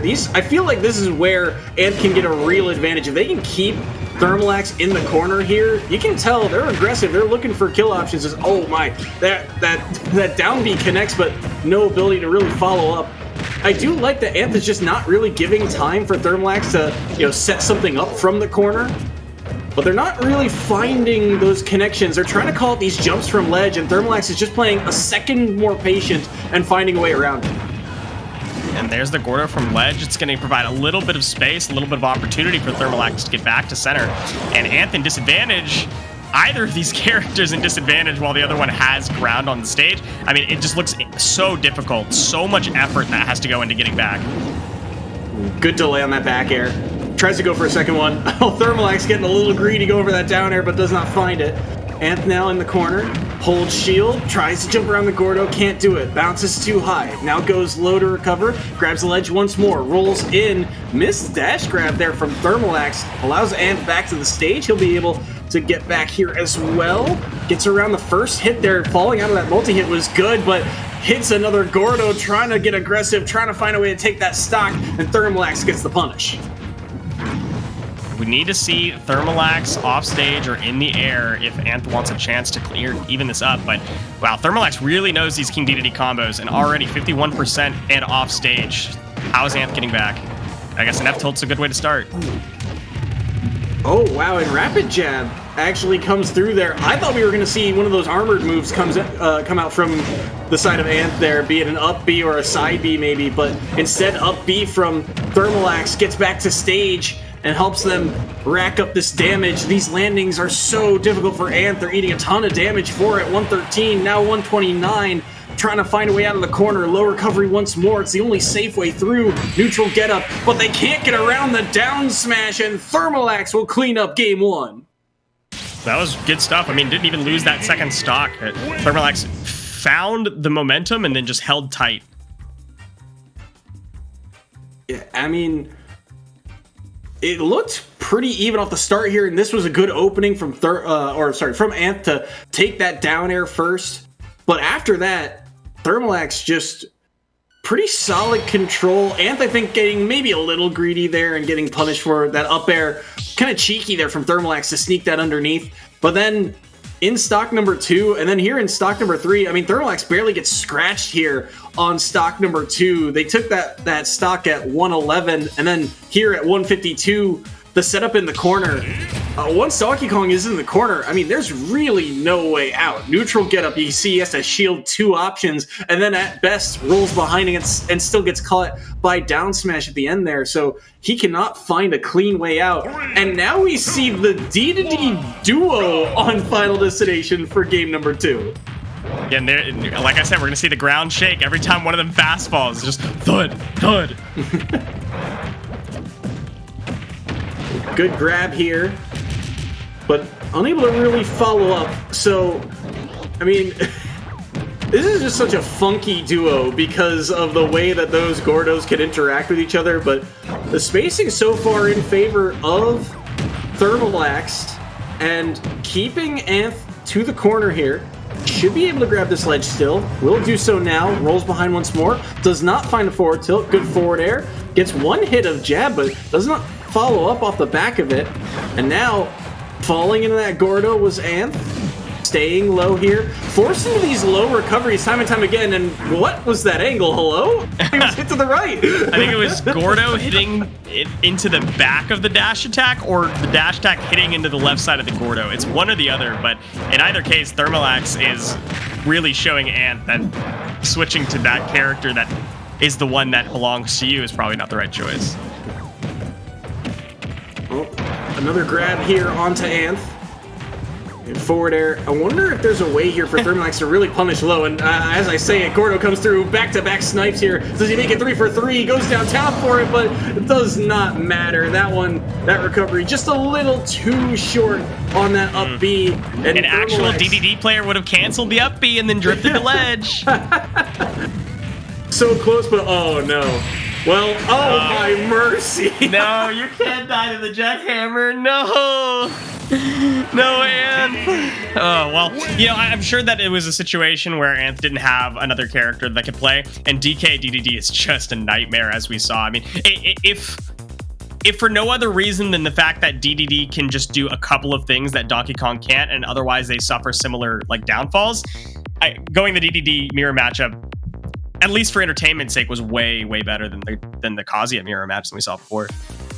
And even there on that get up attack too, you feel like, you know, if it's Donkey Kong, maybe that hand does like clip the toe of D in that instance, but not the right character unless that get up attack does not connect and the hammer comes through. And just like that, big lead here for the Rainbow Warriors, up 13-0 through 2 stocks, or through 2 sets. That is rough. That's a tough place to be, and we're going to be getting into our next character picks here in just player picks, excuse me, here in just a minute. Hawaii has to pick first. They've picked Small Left, who is one of their very strong players, who primarily plays Pyramithra, which is like, what do you pick into that, right? It's like the best blind pick that you could possibly have. One of your stronger players on one of the most flexible characters in the game. Marquette's got something to answer for here. Well, we'll see what they opt to go with. Small Left, again, one of the players that there was just a ton of praise from Coach Dark Musician on the Hawaii side. Just Small Left was a player that had been #1 in the PR before entering the collegiate level. This was their first year of eligibility, and here they are, and they are making waves here in EGF. I mean, until last week, they were averaging 7 points a game, or I guess a series, which is massive. It means they were only dropping 1 stock per series in best of 3s, which that's a massive point swing, and it's why Hawaii are off to such a fantastic start. I mean, this has always been a team for University of Hawaii that has been really close to the top, but hasn't quite crested that hill yet. When it comes to those matchups against the Titans, has just come one set short here or there. And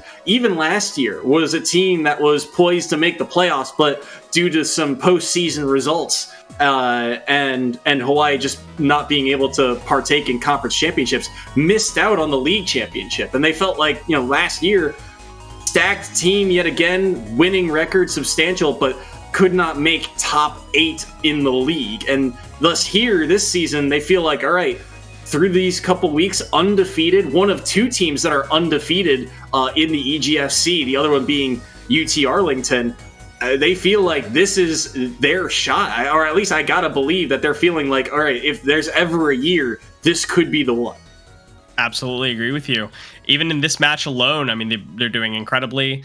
They, figuratively knocked the lights out of Marquette and literally knocked them out of my room. So hopefully I'll get this turned on back in a minute. But regardless, we have the next player pick locked in.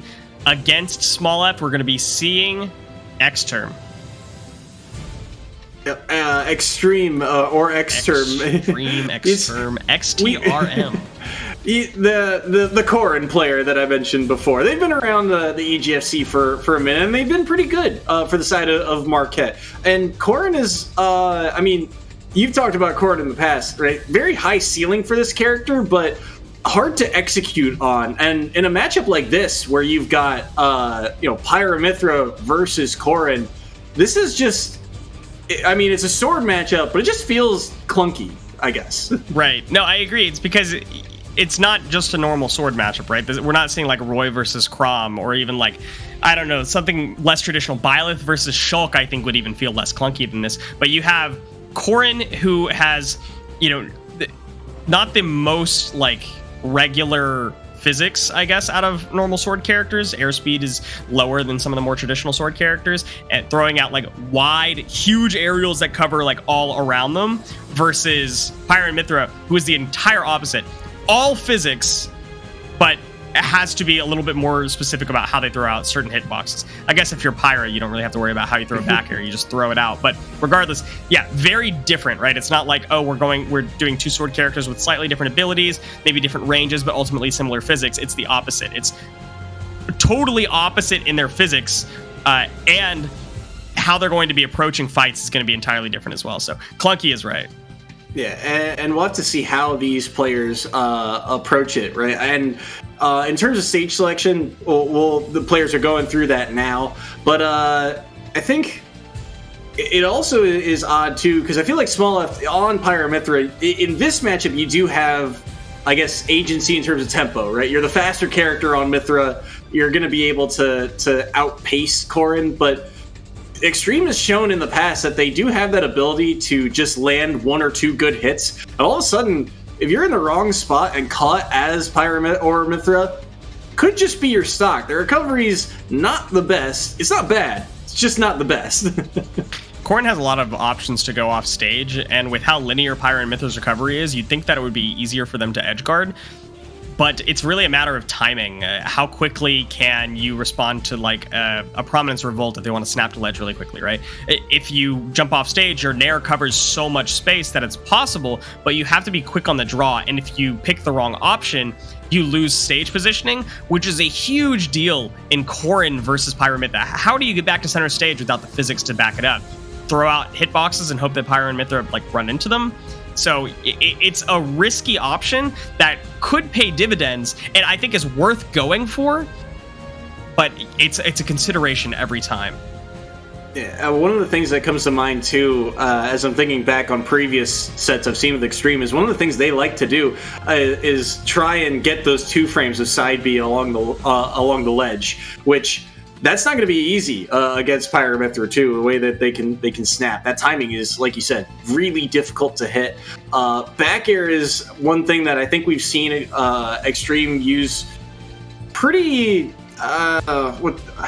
frequently, I guess, in neutral, in terms of just like you said, if the Pyramithra is approaching, that's going to be something that they're probably going to run into, just because it's another massive hitbox to throw out. Plus, it pushes Corrin back. So the usage of those moves, it feels like this is going to be a matchup about Extreme and their timing specifically with the way that, like you said, that they're going to, which move do they select and did they pick it at the right moment? Right, exactly. And we're going to get right into it. And let's just go ahead and throw out the entire book of what we talked about. Corrin is not even the selection. Honestly, if your villager is tight, that could be a better choice. Especially online, the game plan is way more linear and your edge guarding options are way better. I do think I've seen Extreme go villager in the past, but it must have been years ago. It's been a very long time since we've seen them play this character. But a smaller hitbox in theory, but still small left, making good use of the speed of Mythra, getting some good damage online. Switching to Pyra here very early, only a 61, but it does make sense. That kill threat is still online. Oh boy, down airs. This is an up smash. Oh, the tech on the platform just barely saving him. Yeah, I think it's a good choice to switch to Pyra early, right? I mean, Mythra, if you want to get advantage state real quick, but otherwise Pyra's hitboxes are huge. You don't necessarily need the speed against the villager unless you're trying to play out neutral. But otherwise, yeah, Pyra's just got way better options, way better trade options on hitboxes as well. Like, aerial floaty physics makes it a lot more ambiguous how you're going to choose to fall with aerials than Mythra would be. But all that aside, like, sometimes you just got to close out of stock, and Pyra is the best to do that with. And off of jab, too. Not something you frequently see. Extreme side B, and I think the wrong direction there, and they're going to get punished for it. Look at this from small left. One mistake, and it's 50, 59%, 64. Continuing the chase down here. This is just a relentless play style from small left. They go for the up smash. They don't find it here. So Extreme gets caught by the side B this time around. Small left hovering here. Grabs the ledge as Extreme, but now trying to nair in, gets caught by the forward tilt. 113 on this villager. Up B's back to the ledge. Tries to forward air back on the stage, but they're able to dodge around it and get another hitbox on. 139 as that neutral air connects. 142 for Extreme, and they get caught by the side B. Still able to survive, not quite going to be able to kill at the top of the screen quite yet, but dash attack will cover, and small left is up 3-1. Yeah, I feel for Extreme here, right?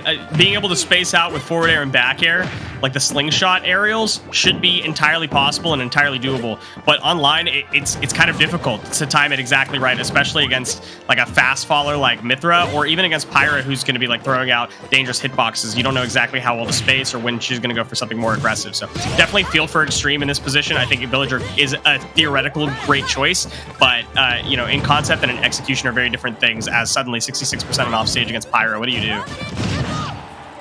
Oh wow, great usage there, and that's gonna be the spike. Oh my goodness, relentless, ruthless, and destruction there off of that down air from small left. A 3-stock in game 1. Oh my goodness, that was just disturbing. Holy. And yeah, I mean, you gotta hate dying to a gentleman's jab, like that always feels bad when you die to a kill jab. You're like, why doesn't my character have that? Hear the dash attack, just barely catching the roll. That's just, Extreme just trying to say, all right, I'm finally out of the corner. Let me back to center stage, please. And small left having none of it. And then this hitting, I think, through the stage there to catch those balloons, right? Then the side B comes out and rides his way to his demise instead. Yeah, riding the Lloyd rocket there was definitely questionable, but I cannot believe the balloon trip gets hit here. The Prominence Revolt, I guess the hitbox of either the explosion or the sword went just under the stage enough to catch like Villager's hair, because normally on most characters the balloons get hit first, but yeah, it's something about the slide against the wall there. Yeah, yikes. Anyways, Terry. And this is a new one added to the list of Extreme's characters. We have not seen Extreme go Terry before. It might be, and I'll bring this up now just because we've seen schools do this in the past, but because it is Hawaii and Marquette is, on the other side of the country, that connection can be rough, and so we've seen some schools game plan around that connection. That being said, Small Left says, I don't care about your connection. Check out this 0 to death onto Extreme, and 30 seconds into the matchup, they are still racking up the damage. Look at this disgusting advantage state. Like, can't even get back to stage, let alone start a combo. Like, you have to get a jab off? How are you going to get in range to do that? Like, there's nothing Extreme can do here. Small Left still has taken no percentage. This is looking like a Swift JV4, and the Prominence Revolt not going to quite take this. With Go online, can we get some damage out? Ooh, fast fell and dipped too low. Up B comes out too late, and that's going to be a second stock dropped here. Small Left. We'll see what they can do here. Oh, trade. So no. Extreme said, mission accomplished. I'm out. I understand. Handshake. You got it. We're good. But I got my 8% and I'm dipping. Small Left wanted the JV4 so hard. But yeah, I like that. Respect to trade the damage and then just SD. Look at this. Just charging the F smash. I mean, disrespectful. That is one of those things where it's like connection probably could have made the difference, at least for you, like, picking a different option. But yeah, the fast fall and the rising tackle being an SD, although 126% of the hardly can be called an SD. And this is the moment of truth right here, the thing that mattered the absolute most. Look at that aerial trade. I think that was the Nair, and the 8.8% double infinity sideways. That means nothing, but Extreme chooses to SD, and Small Left is left there thinking, wow, just another victory. just one more, and that's Small Left. I mean, continuing his rampage here in EGFC. He's now 4-0 this season, and that's gonna be, I mean, again, he's just playing insanely high level play right now, and looking fantastic, extending Hawaii's lead to 21-0 now. Again, unreachable for Marquette, but we will still play out the final sets here.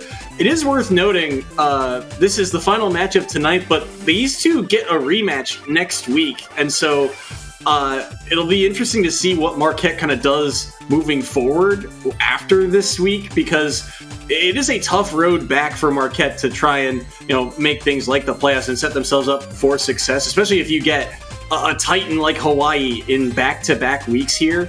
But, I mean, the Rainbow Warriors are just, they just look so good. And Small Left is a huge reason why. He and Thermalax are undefeated through all the weeks that Hawaii has played.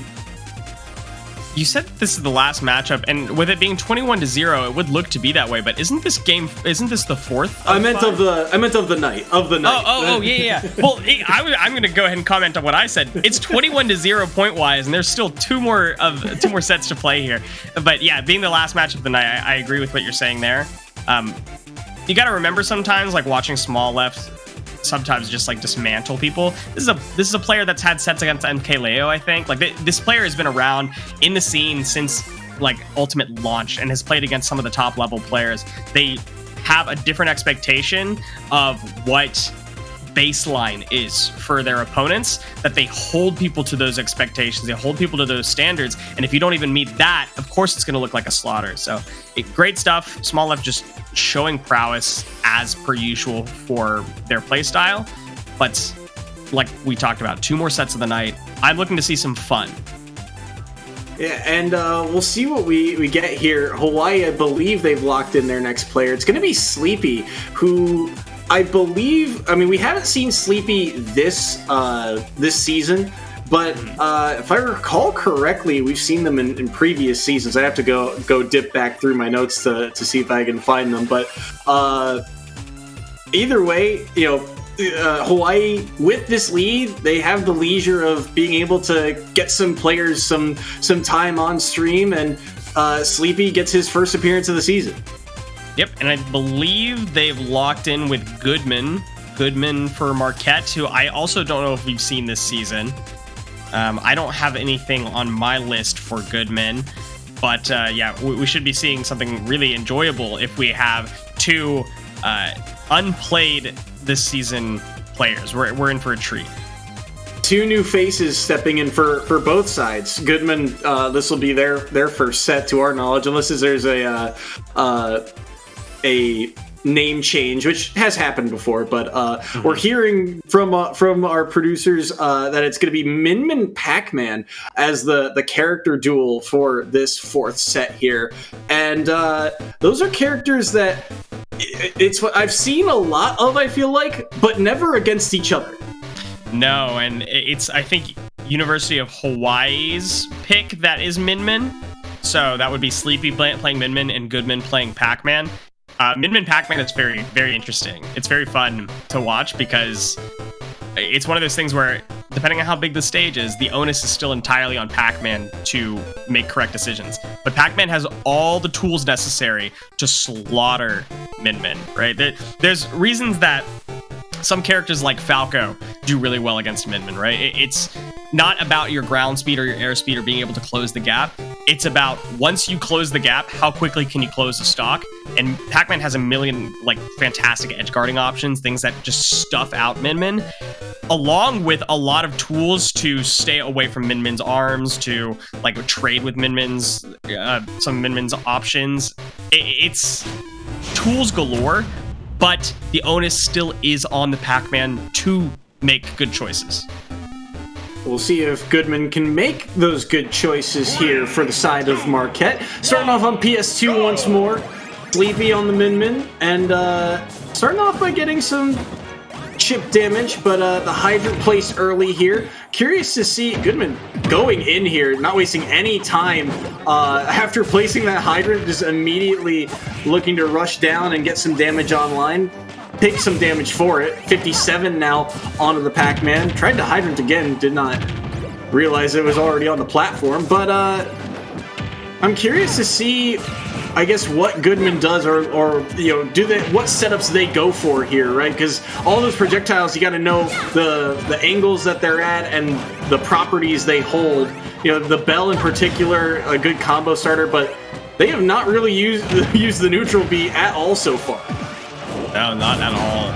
Oh wow, just hitting him raw right there. That was disgusting. Just a smash attack to take out Goodman. With only 25% on Sleepy. I mean, Goodman, I think, was looking for some of the stock confirms without thinking that the damage mattered, and the damage is starting to matter. Early stock. Ooh, that's going to be damaging. 37 now onto Goodman. Neutral air lands. Sleepy doing a good job of cycling through the arms too, just kind of mixing up the pace. Maybe something here. Oh no, they're able to sneak underneath. Goodman with the roll behind gets a jab, but back air in, tries to go for a forward smash. That'll be shielded by Sleepy. Down air will find air instead.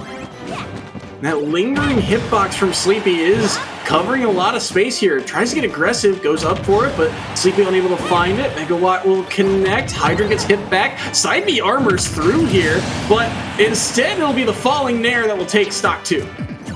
Yeah, the Ram to stack up that damage. Honestly, you could probably just stay on Ram and just use Ram smash attacks to deal with like edge guards, but the Megawatt is just as powerful, and Goodman is not quite finding the angles for the most part to trade the fruit against like the Megawatt hits. So Goodman struggling. Maybe it's an online difference, maybe it's that like big connection difference that we're seeing that's making this really difficult, because Sleepy, all they have to do is just throw out smash attacks, and Goodman is having trouble just getting back.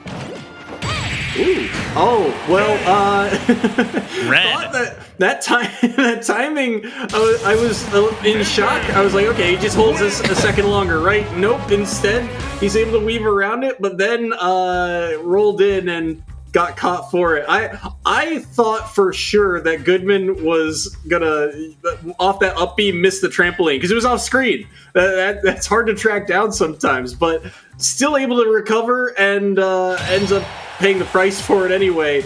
Sleepy just making the most of the opportunities gifted to them. Yeah, gifted is right. Goodman is not able to find a lot of the tools that we were talking about that Pac-Man has to make this work in their favor.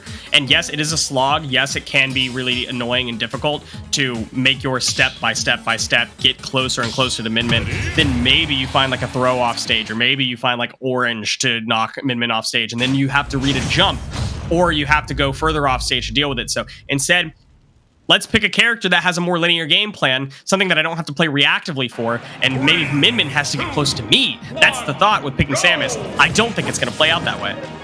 We'll see. We're back on PS2 here. Like you said, projectiles should in theory work, but theory versus practice is a whole nother game entirely. Sleepy right now, sticking to the spacing and doing a good job of getting around a lot of these projectiles early here. Misses the grab though, down tilt will land. Goodman unable to find the up air off the back of it. Places a mine, gets caught, actually got bumped up, I believe, into that hitbox. But Sleepy just continuing to control the stage and do what Min does best. Yeah, Goodman's got to find stage positioning and then pray that Sleepy doesn't find a grab. But Sleepy just rolls back and says to eat this megawatt to the face. And Goodman's got a lot of ground to make up for it. Ooh, does not grab the ledge. Sleepy misses the punish on that grab. Holds shield, gets around that dash attack as well. Trying to find this grab here along the corner. Won't be able to do so. Both roll back underneath the platform. Goodman air dodging back to the stage. Gets a grab here. Throws away, but getting poked at once again.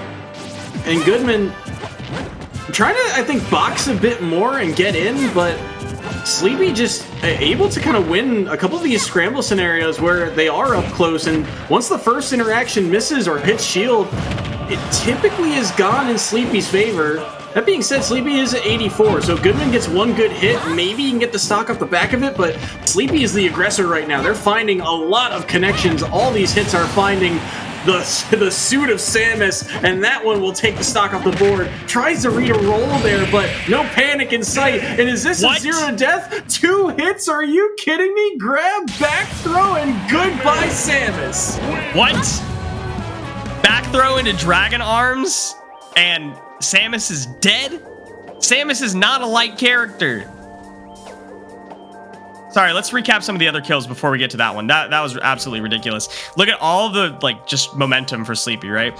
Goodman has to get in and then play the game of, if you can avoid the arms, you get to 50-50. Am I going to grab it? Am I not going to grab? Sleepy does not even have to bother with the 50-50s. Let's see this. Went for some odd F smash read.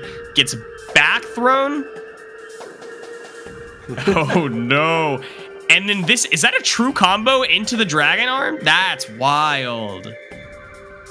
That's crazy. That cannot be true. It's not true.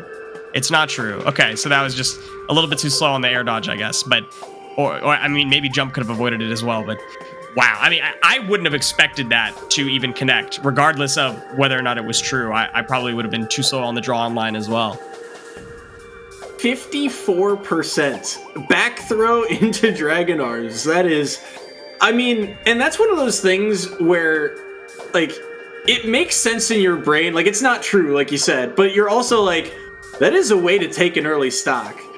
But in the same moment, like, I guess you're not really thinking about it because he hasn't gone for that all set. He did go for a couple of grabs by the ledge. He thought, okay, he's trying to just force him off stage for something. But that, I mean, out of the blue, and all of a sudden, it's a 29-0 lead here for University of Hawaii with 1 set to go. And I'll throw this out there because of the scoreline. Obviously, this is a massive victory, but most big wins are by 30-ish points. The highest I have ever seen was a 36-0 scoreline, and that was way back, I believe, in season 1 or 2 here at EGFC.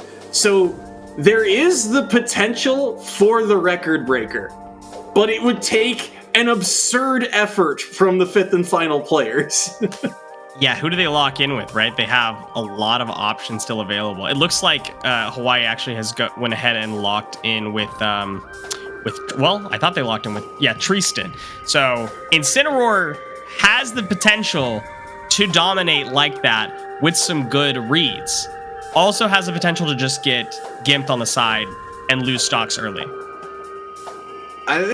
I think it is also worth noting, I'm not 100% sure about this one, but Hawaii, in terms of margin of victory, because these points will be tallied towards the end in terms of tiebreaker differential, I think the largest margin of victory Hawaii's ever had was towards the low 30s. It was around 31, I want to say, if I remember correctly. So a set win here does give them, I think, their largest margin of victory that they've seen. It was somewhere between 34 and 31. I want to say it was closer to 31, but still a massive victory for Hawaii here. And Tristan, again, a player that we're starting to see more and more in these weeks where Hawaii has, some leeway, and the Incineroar as a potential wrinkle in the game plan is going to, I think, pay dividends down the line when you get into these big playoff games where, maybe Tristan gets the start, maybe they don't, but having that wrinkle of, all right, we've got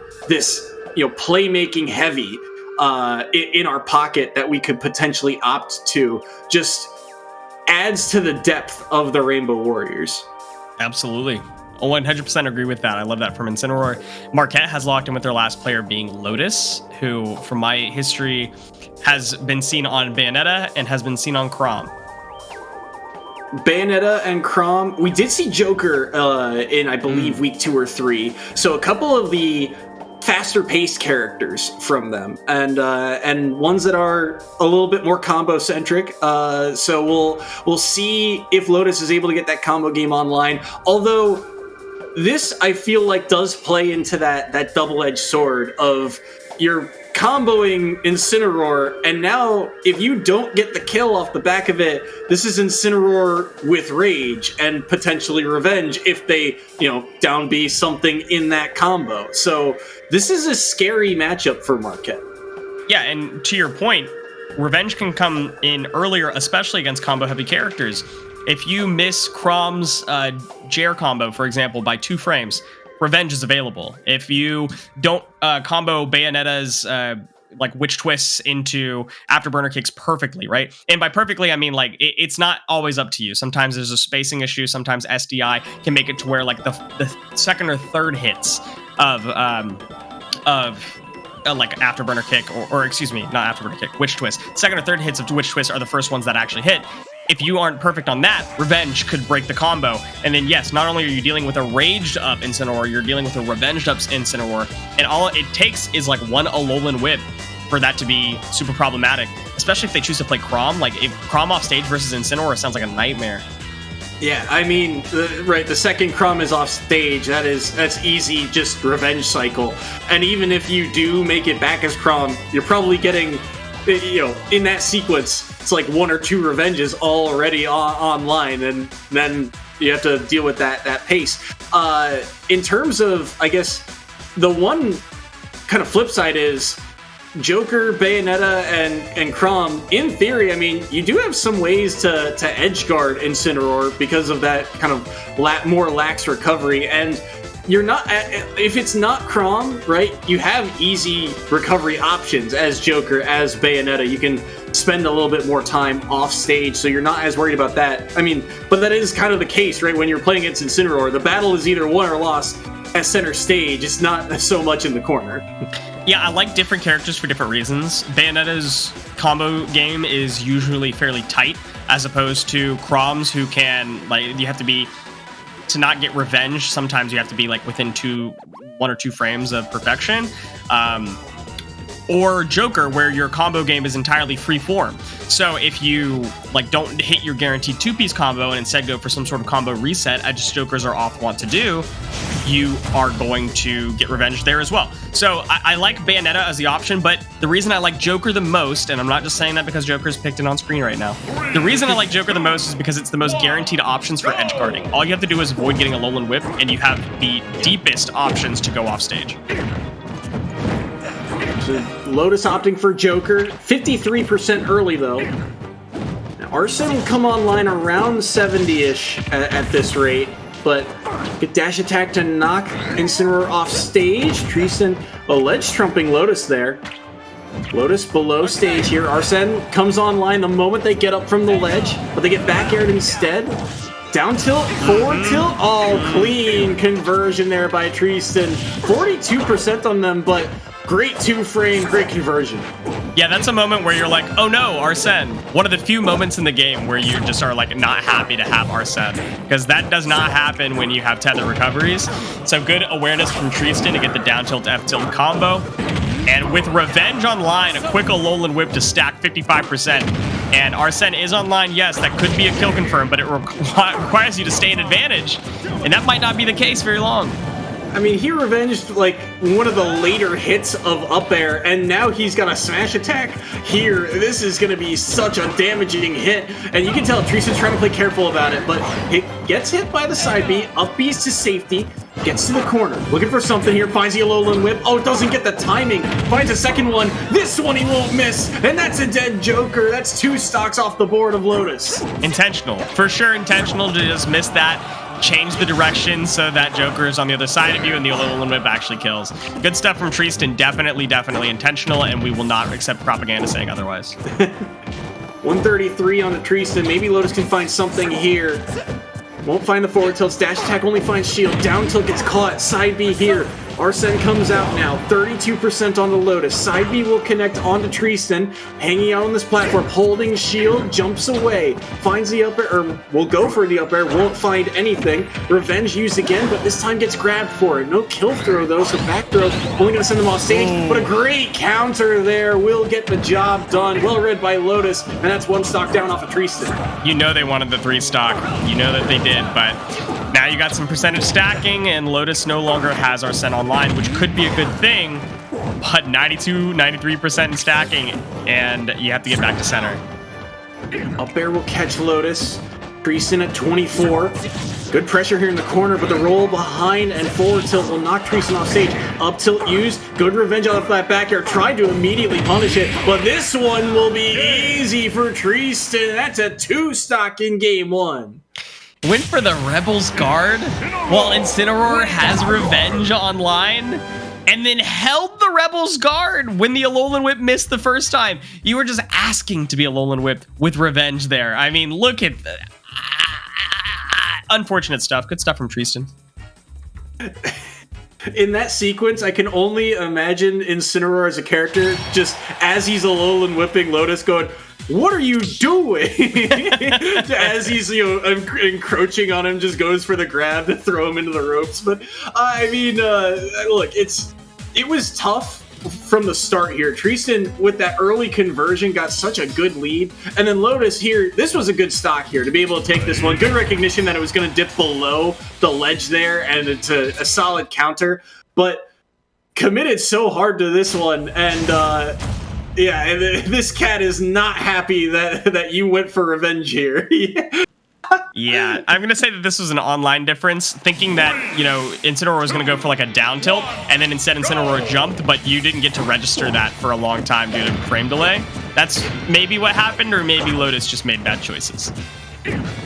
Either way, scoreline now 31-0 here. Lotus trying to get Marquette on the board, but getting juggled by these up airs. Lotus will just opt to back away. Forward air to stuff out that jump in. Side B got revenged, but it still counts towards the tacking damage. Side B won't find the kill quite yet. Low recovery. This time can't get the 2-frame. Goes for back air instead. That neutral B from Tristan. Now the catch here once more. So many side Bs are finding the mark here against Lotus, and it's causing so much havoc. This is, every free hit that it looks like Lotus is going to gets revenged, and then every time that Lotus has to tech anything in the air, on the ground, it doesn't matter. Tristan has the read within Alolan Whip. It's hard. It looks hard and it feels hard, but with Arsene online, you don't want to be off stage. Oh, goes for down air. He's going to get punished here. 82% Lotus. Well, this time got caught again. Rinse, repeat. Down tilt, forward tilt. Goodbye goes Joker. 3-1 stock lead. He's looking for the 3 stock here if he can. He's at 80% here. Lotus gets grabbed once more. Goes for downer on the platform, but he gets grabbed instead. Lotus looking for the up smash. Won't find it. Will find a second one, though, as Tristan caught on that platform. Low recovery here from Tristan. Tried to go for counter. Down tilt will land instead. Lotus will catch the landing, though. Treason thought he had another revenge online, but not this time. Yep, no 3-stock this game either, although it's looking like it's going to be maybe a clean 2-stock. No Arsene, which means the recovery should be available, but how do you get back to stage? Great wait! Okay, just playing with your food now, Tristan, come on! That was looking like a confirm, but waiting it out, maybe wanting something a little bit spicier here. They both go for the counters. Oh, there's a scramble. Scramble again. Good revenge here. Tried to catch him getting up early, but not this time around. Lotus at 120.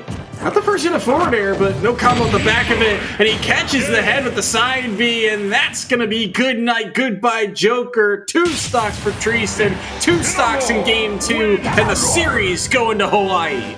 He scooped them out of the audience. I mean, wasn't even in the ring on that last one. But look at some of these confirms. I mean, going for the just above the ground Alolan whips all the time, catching so much here. That one, all it needed to be was grounded, and then trying to recover with Arsene is always going to get down tilt forward tilted or down tilt like back aired. But in any case, Tristan did lose this stock here because they went for a greedy revenge, and Lotus finally called one out. This one, though, was questionable. A lot of big scrambles here, and then, yeah, how did that Alolan whip hit? Joker is a little bit too tall. And with that, Treason and Hawaii get a 35-0 victory. That is the largest margin of victory Hawaii has had in the EGFC. So congrats to them, a fantastic showing. And Marquette, obviously, not the result they wanted, but they knew coming into this match that Hawaii, it is going to be a tough draw. This is a stout team that is stacked with talent. And again, Marquette, there's been a little bit of turnover. Some of the stars of yesteryear have graduated and moved on. It's a lot of newer faces, and it is just hard to continue to build that talent. But you can see that even in a loss like this, there are moments where you go, okay, they've got some fire under them. They've got something going. They just got shut out this week by a team that was, that's on a mission, it seems. Yeah, absolutely. I mean, on a mission is a great way to put it. That's how it looked. Every single game, it looked like they were not just trying to win, but trying to prove a point for every single player. I mean, it was wild, but especially at the end there, I loved how Treason closed it out, but looking like they were trying to prove a point, looking like they were trying to set a record, looking like they didn't just want to win, but they wanted to educate themselves by educating their opponents. I mean, just all of that, all of those things that you said, I fully agree with, but I'm excited to talk to one of the players from University of Hawaii, or possibly their coach, because we're going to be taking just a short break to get set up, but we are going to have an interview with the University of Hawaii, so don't go anywhere. We will be right back.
Hello, everyone, and welcome back to the EGFC. We are once again joined by the coach of University of Hawaii, Dark Musician. Dark Musician, congratulations on the 35-0 victory.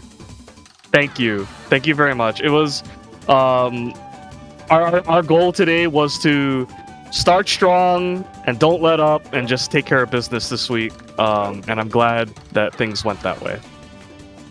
I love that. Absolutely. And I know that coming up very soon, there's not a whole lot to recap for Marquette U except for the fact that the players that you played today are the ones that you are having flown out to Seattle for port priority. Are you guys looking forward to that? Very much so. We had a couple photos. We took some team photos today, had some interviews with the esports director, just kind of giving us a briefing on what they expect of the students and stuff like that. So everyone's really pumped. We leave Thursday night, and it's going to be, I think, a great opportunity for a lot of these young players. Absolutely, yeah. And with the seating being finalized, I guess I have just some very cursory questions. Do you have any bracket paths that you have scoped out that you've got some concerns or things that you're feeling really good about for any of your players? Well, I think obviously for our team, all eyes will be on Small Left. Obviously our number one player for a long time, and he's had a couple of really good runs in the States before, Genesis, and at I believe it was there was another tournament where he got like top 64, but I checked out his bracket. I believe I saw his path is basically like Stock Taker and then Geist and then Mute Ace. So that's a very, very challenging. All the pools are hard. Like there are no free pools, I think. But yeah, I did check out his pathing, and I'll be trying to help him prepare for that as much as I can. But also the other players too. And it's interesting to see, obviously, this is going to be a great experience for you guys moving forward. So, how many players are actually going? Like you said, everyone's starting today, but is it the full squad going, or is it just like 10 or so? The University of Hawaii Esports program was very gracious to. We were originally going to send 3, but they bumped it up to 5 people. Plus myself to go help coach, and also we are sending a representative from the esports department to kind of be like the acting supervisor for the trip. That's so awesome. seven of us all together. That's awesome to hear. I mean, it sounds like it's going to be a blast, and I'm glad you guys are looking forward to it. You guys, take care of business here at EGFC too with a kind of warm up victory for that tournament. And I commented like this is a massive victory, one of the largest ones in your time here at EGF. I guess does that number kind of mean anything to you, or is it just another check mark in the win column? I think it means a lot to me in the sense that we were able to execute our game plan for one, which was awesome. We started out strong, and then we just didn't let up. And then we also used... we haven't used Sleepy that much, and Treason is still also getting used to being relied on more in matches. So I think the fact that they were able to go in and also do what they got to do and just get the wins and play solid, I think that also means a lot to me as well. Because they easily could have took their foot off the gas once the victory was locked up, but I'm really happy that they stayed focused. It's fantastic. Awesome stuff. Thank you so much. Do you have any shout outs that you want to give? Yep. Shout outs to the University of Hawaii Esports program, again, for flying us out to Port Priority, which will be this weekend in Seattle. It's going to be a huge opportunity for everybody. And shout outs to the people running the event. I know a lot of it is... they're doing a lot of the local TOs are working hard to bring that event together, and we are just so grateful that they put in all that hard work and effort to bring all these great players together to give this small Hawaii team a once in a lifetime experience. And shout outs to you guys as always. All right, thank you so much, Dark Musician, and congrats again on your victory, and have fun at Port Priority. Thank you very much. All right, that about wraps it up for us today. Good luck to University of Hawaii at one of the most stacked super majors, actually premier tier events worldwide probably this year, I think it might be the most stacked. So I'm excited to see how they stack up. I know my eyes are going to be on small left when I'm looking at the brackets. But in any case, we are closing it out for the night. We just had 3 amazing games. What are your thoughts on that closing it out, Soy?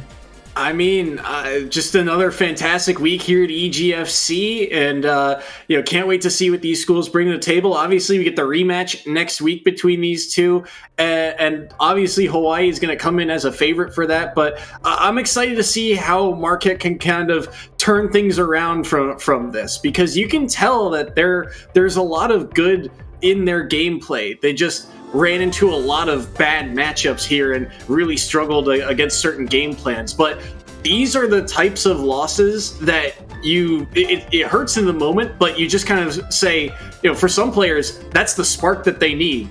I will never lose like this again. And all of a sudden they turn into, the players like small left and just, turn on that gasoline. So it could be fun to see. And I'm interested to see how Marquette respond headed into future weeks. And I'm interested to see how the rest of the EGFC does, because, SSBU is done this week, but we've still got plenty more coming up. Rocket League tomorrow, Overwatch, and other games to just throughout the week. So be sure to follow EGF and all their social media to be sure to check in on your school in those times for when those matches are. And thank you to production again for putting this show on. It's fantastic week in and week out.